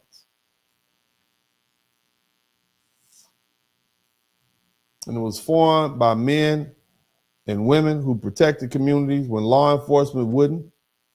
It was formed by children who learned to be twice as smart and work twice as hard and be twice as careful. Shout out to Fuquay. It was formed by elders who taught us how to survive without always saying the full lesson out loud. You understand? So again, we're not confused Africans. We're not cultureless Africans. We are foundational Black Americans. We are people created by slavery, sharpened by Jim Crow, tested by racial terror, organized through church, school, disciplined through family and community, and broadcast to the world through music, language, style, faith, survival, and struggle. So before anybody lectures us again on what we need to do here as foundational Black Americans, are how we need to unify with Africa. I want y'all to remember what was going on in Africa that brought about this broadcast. Remember that. Our culture is the reason that we're still here. And you need to respect that.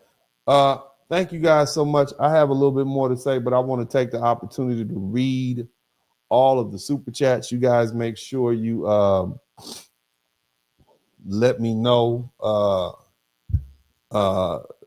Let me make sure I read all these cash apps. I want to give a big shout out to everybody who came through with the cash app.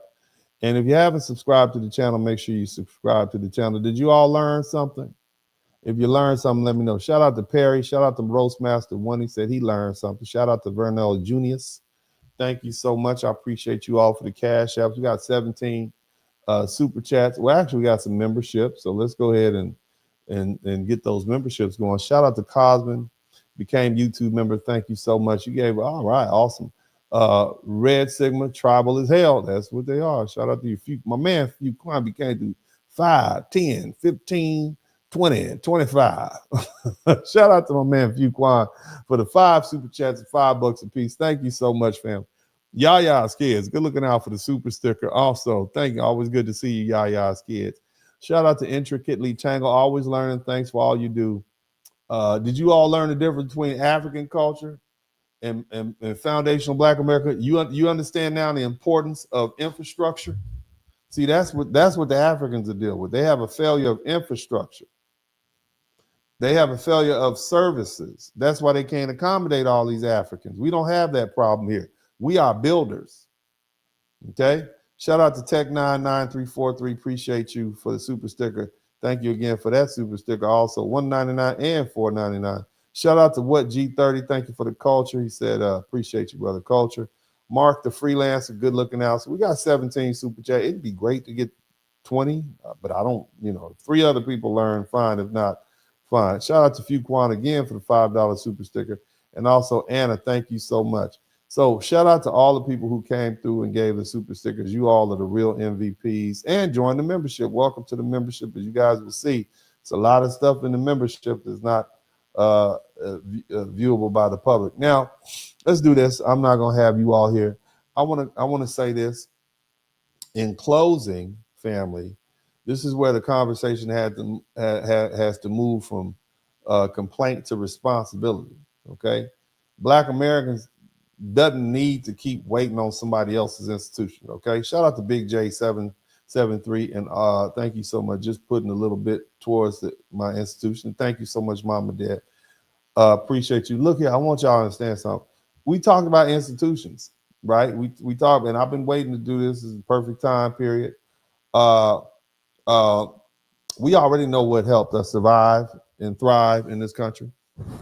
I just told y'all, okay? And I'm gonna put a charge on everybody, okay? Everybody's about to get a charge, okay? In other words, there's a requirement for you all coming through. I need you all to do something for me. Are you all listening to me? Somebody say yes. Just say, I'll do it. Somebody type, I'll do it. You know it's gonna be something good. Uncle D always asks you to do stuff that's good for you. I'm never gonna ask you to do anything that's not good for you. Just trust me on this. I want you to listen to me, okay? I want y'all to listen to me, okay? All right? I'm always going to ask you to do something good. I'm not going to ever ask you to do anything that's bad for you, unhealthy, or dangerous. That's what real love is. I respect you. Okay? We know what helped us survive. We know what was at the center point in this country. It was the black church. It was the black school, it was the black college, it was the black family and the black neighborhood and the black professional network and the black civic organization and the black economic base. And those institutions carried us through slavery, carried us through Reconstruction, Jim Crow, segregation, civil rights, redlining, exclusion, and every other barrier that these people put in front of us. So the answer isn't to abandon those. Shout out to EFFU. The answer is to rebuild them or build some new ones or reinforce them or fund them, attend them, protect them, and make them relevant again. One of the first places we start is with our historically black colleges and universities. Now, on a personal note, I had to let my son learn the hard way. And now that young brother, his daughter, decided he's going to leave his PWI and head over to the nearby HBCU. So shout out to Baby D. Somebody type Baby D learned a lesson in the chat room. That should be a book. Baby, I told him what to do in the first place. He wants to be a lawyer like me. Son, we got you. I got you lined up. All you got to do is do what I say, do it. You'll get there. I tell him. Now he learned. Somebody type HBCU bound in the chat room. Shout out to Baby D. Learned a lesson. But anyway, one of the first places we start is with our historically black colleges and universities. HBCUs were created because black people were denied access to higher education. And they became engines that produced teachers, doctors, lawyers, engineers, ministers, judges, scientists, entrepreneurs, athletes, artists, and leaders. And even if you're not denied the access to higher education, when you get over there, them folk don't treat you like they even give a darn about you. You might have a high GPA, but you are not special over here. Somebody type Baby D in the chat room. It's cold over there. It's so cold over here, Daddy. I know. That's why Daddy went to GSU, and you need to go to TSU. That's what you need to do. But anyway, I ain't going to pick on Baby D, okay? Baby D learned a lesson. But anyway, the federal definition of the HBCU generally refers to an institution established before 1964 whose principal mission was and is the education of Black Americans, which meet accreditation standards. So HBCU is look them up. They out here granting degrees, okay, and they're getting you through. There was 99 HBCUs in 2022. That's enough to educate every college-age black child in America right now. Okay? Every one of them. So make that a conversation. And that means when our children are applying to college, HBCUs need to be in that conversation, not a backup plan, not a sentimental option, not as something we only mention during Black History Month, not when mama went to or grandma went to. Okay, when our greatest scholars are choosing where to study, and HBCUs need to be on the table. When our great athletes are deciding where to play, HBCUs need to be on the table. Those are our institutions. When our children are choosing where they build lifelong networks, because that's really the most important thing, where they're going to meet their future spouses. If you really want a husband, ladies, you want your daughter to get married, send them over there. There'll be plenty of men. At least you can figure out which ones you like and don't like. But again, HBCUs need to be on the table. They build confidence. And you learn who you are. One of the best feelings I ever had was in 1992. It was November, and I went to a place called New Orleans, Louisiana for the first time, and I was like, what a beautiful city. I didn't know that was dangerous like that. And then I went in the Superdome. This is amazing. And it was surrounded. It was Bayou Classic weekend. And I went to the Bayou Classic. It was Saturday, and there was some beautiful people in there everywhere, wall-to-wall black people. And I was like, this is home. I love New Orleans so much, I ended up moving there when I graduated from college, law school. I fell in love with the city just because of going to that. I ain't never left the South since. moved my butt from California, went to Louisiana, and the only thing got me out of there was Hurricane Katrina. Just sent me right over here next door to Texas. But the bottom line is, family, it teaches you how to love yourself. You get a chance to be surrounded by all these productive black people who are doing great for themselves. Every black household with a college-bound child should at least have we looked at Howard? Have we looked at Hampton? Have we looked at FAMU and North Carolina A&T? Have we looked at Prairie View in Texas? They're doing great. They're nationally ranked. What about Texas Southern? Southern. You're going to have a good time in Southern. Home of the 6-year senior. What about J-State? Morgan State. How about Tennessee State? Tuskegee, Xavier, Clark Atlanta, Fisk. All the rest of the schools. Make that part of the conversation. All right? Institution building. Somebody type institution building. Here's another one. Institution building. We got to go back to the black church. Somebody type black church in the chat room. All you Muslims. All you Hebrew Israelites. I'm not even requiring you to be deeply religious. That's not the point. Do you think all those black people who went to church on Sunday back in the day were deeply religious?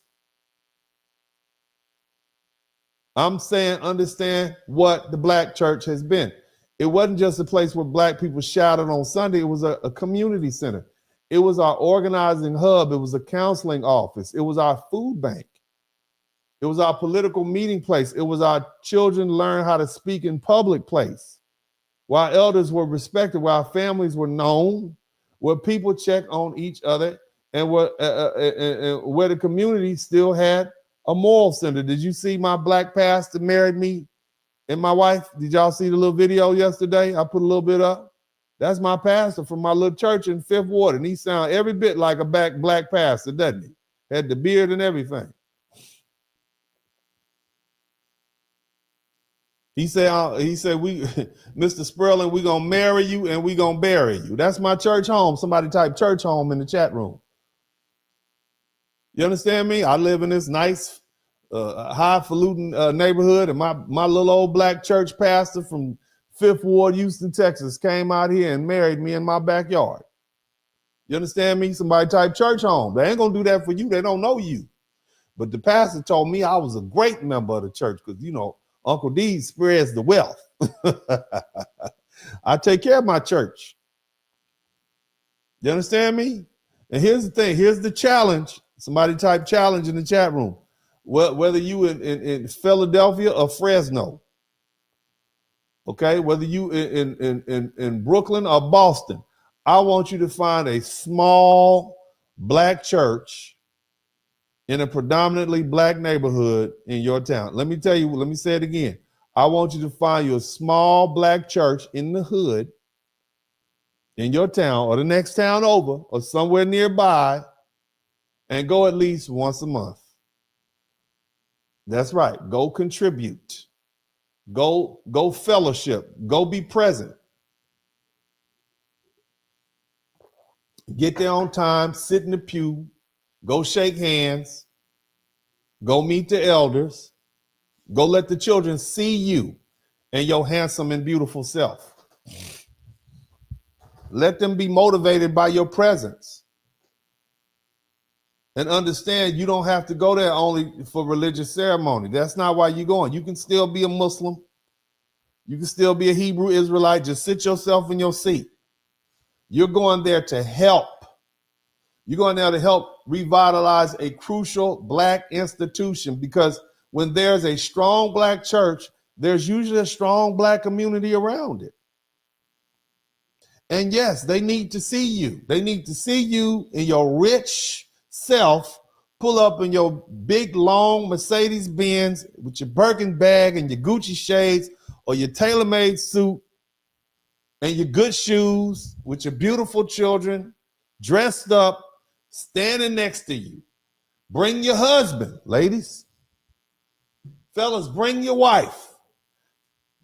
Bring your baby daddy. Bring your baby daddy and your husband.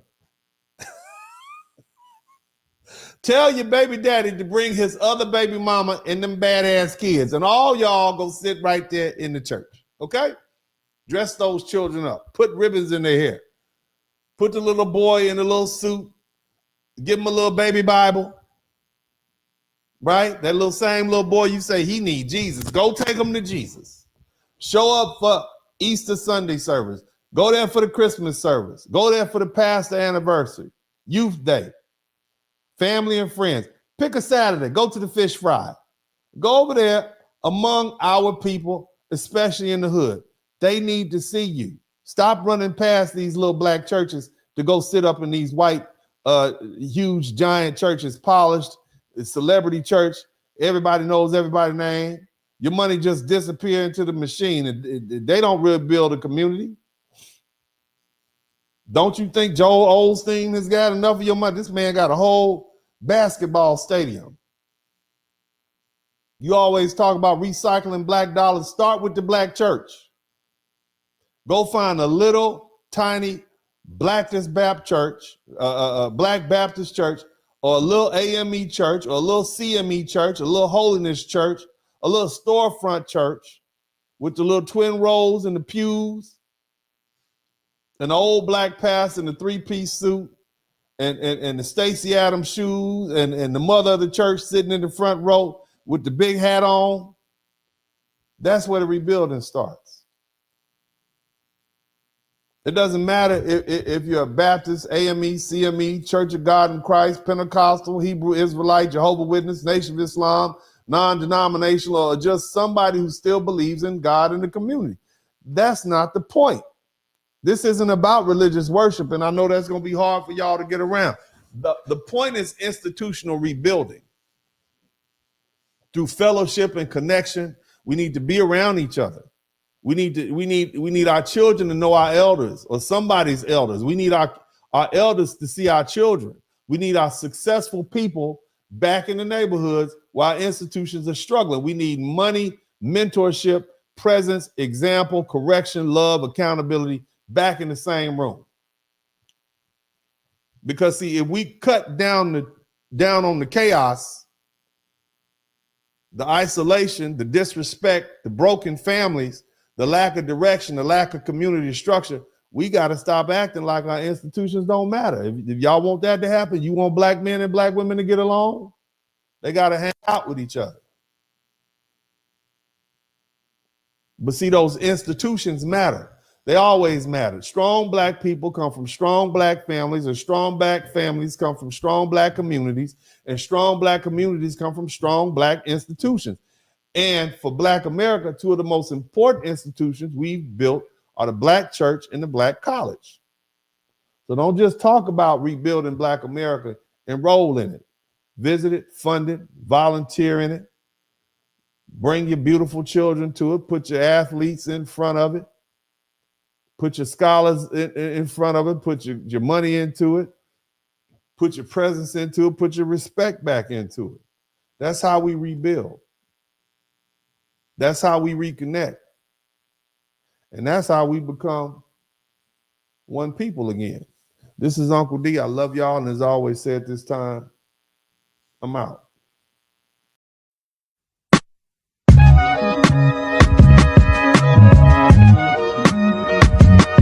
Dennis Burley Podcast.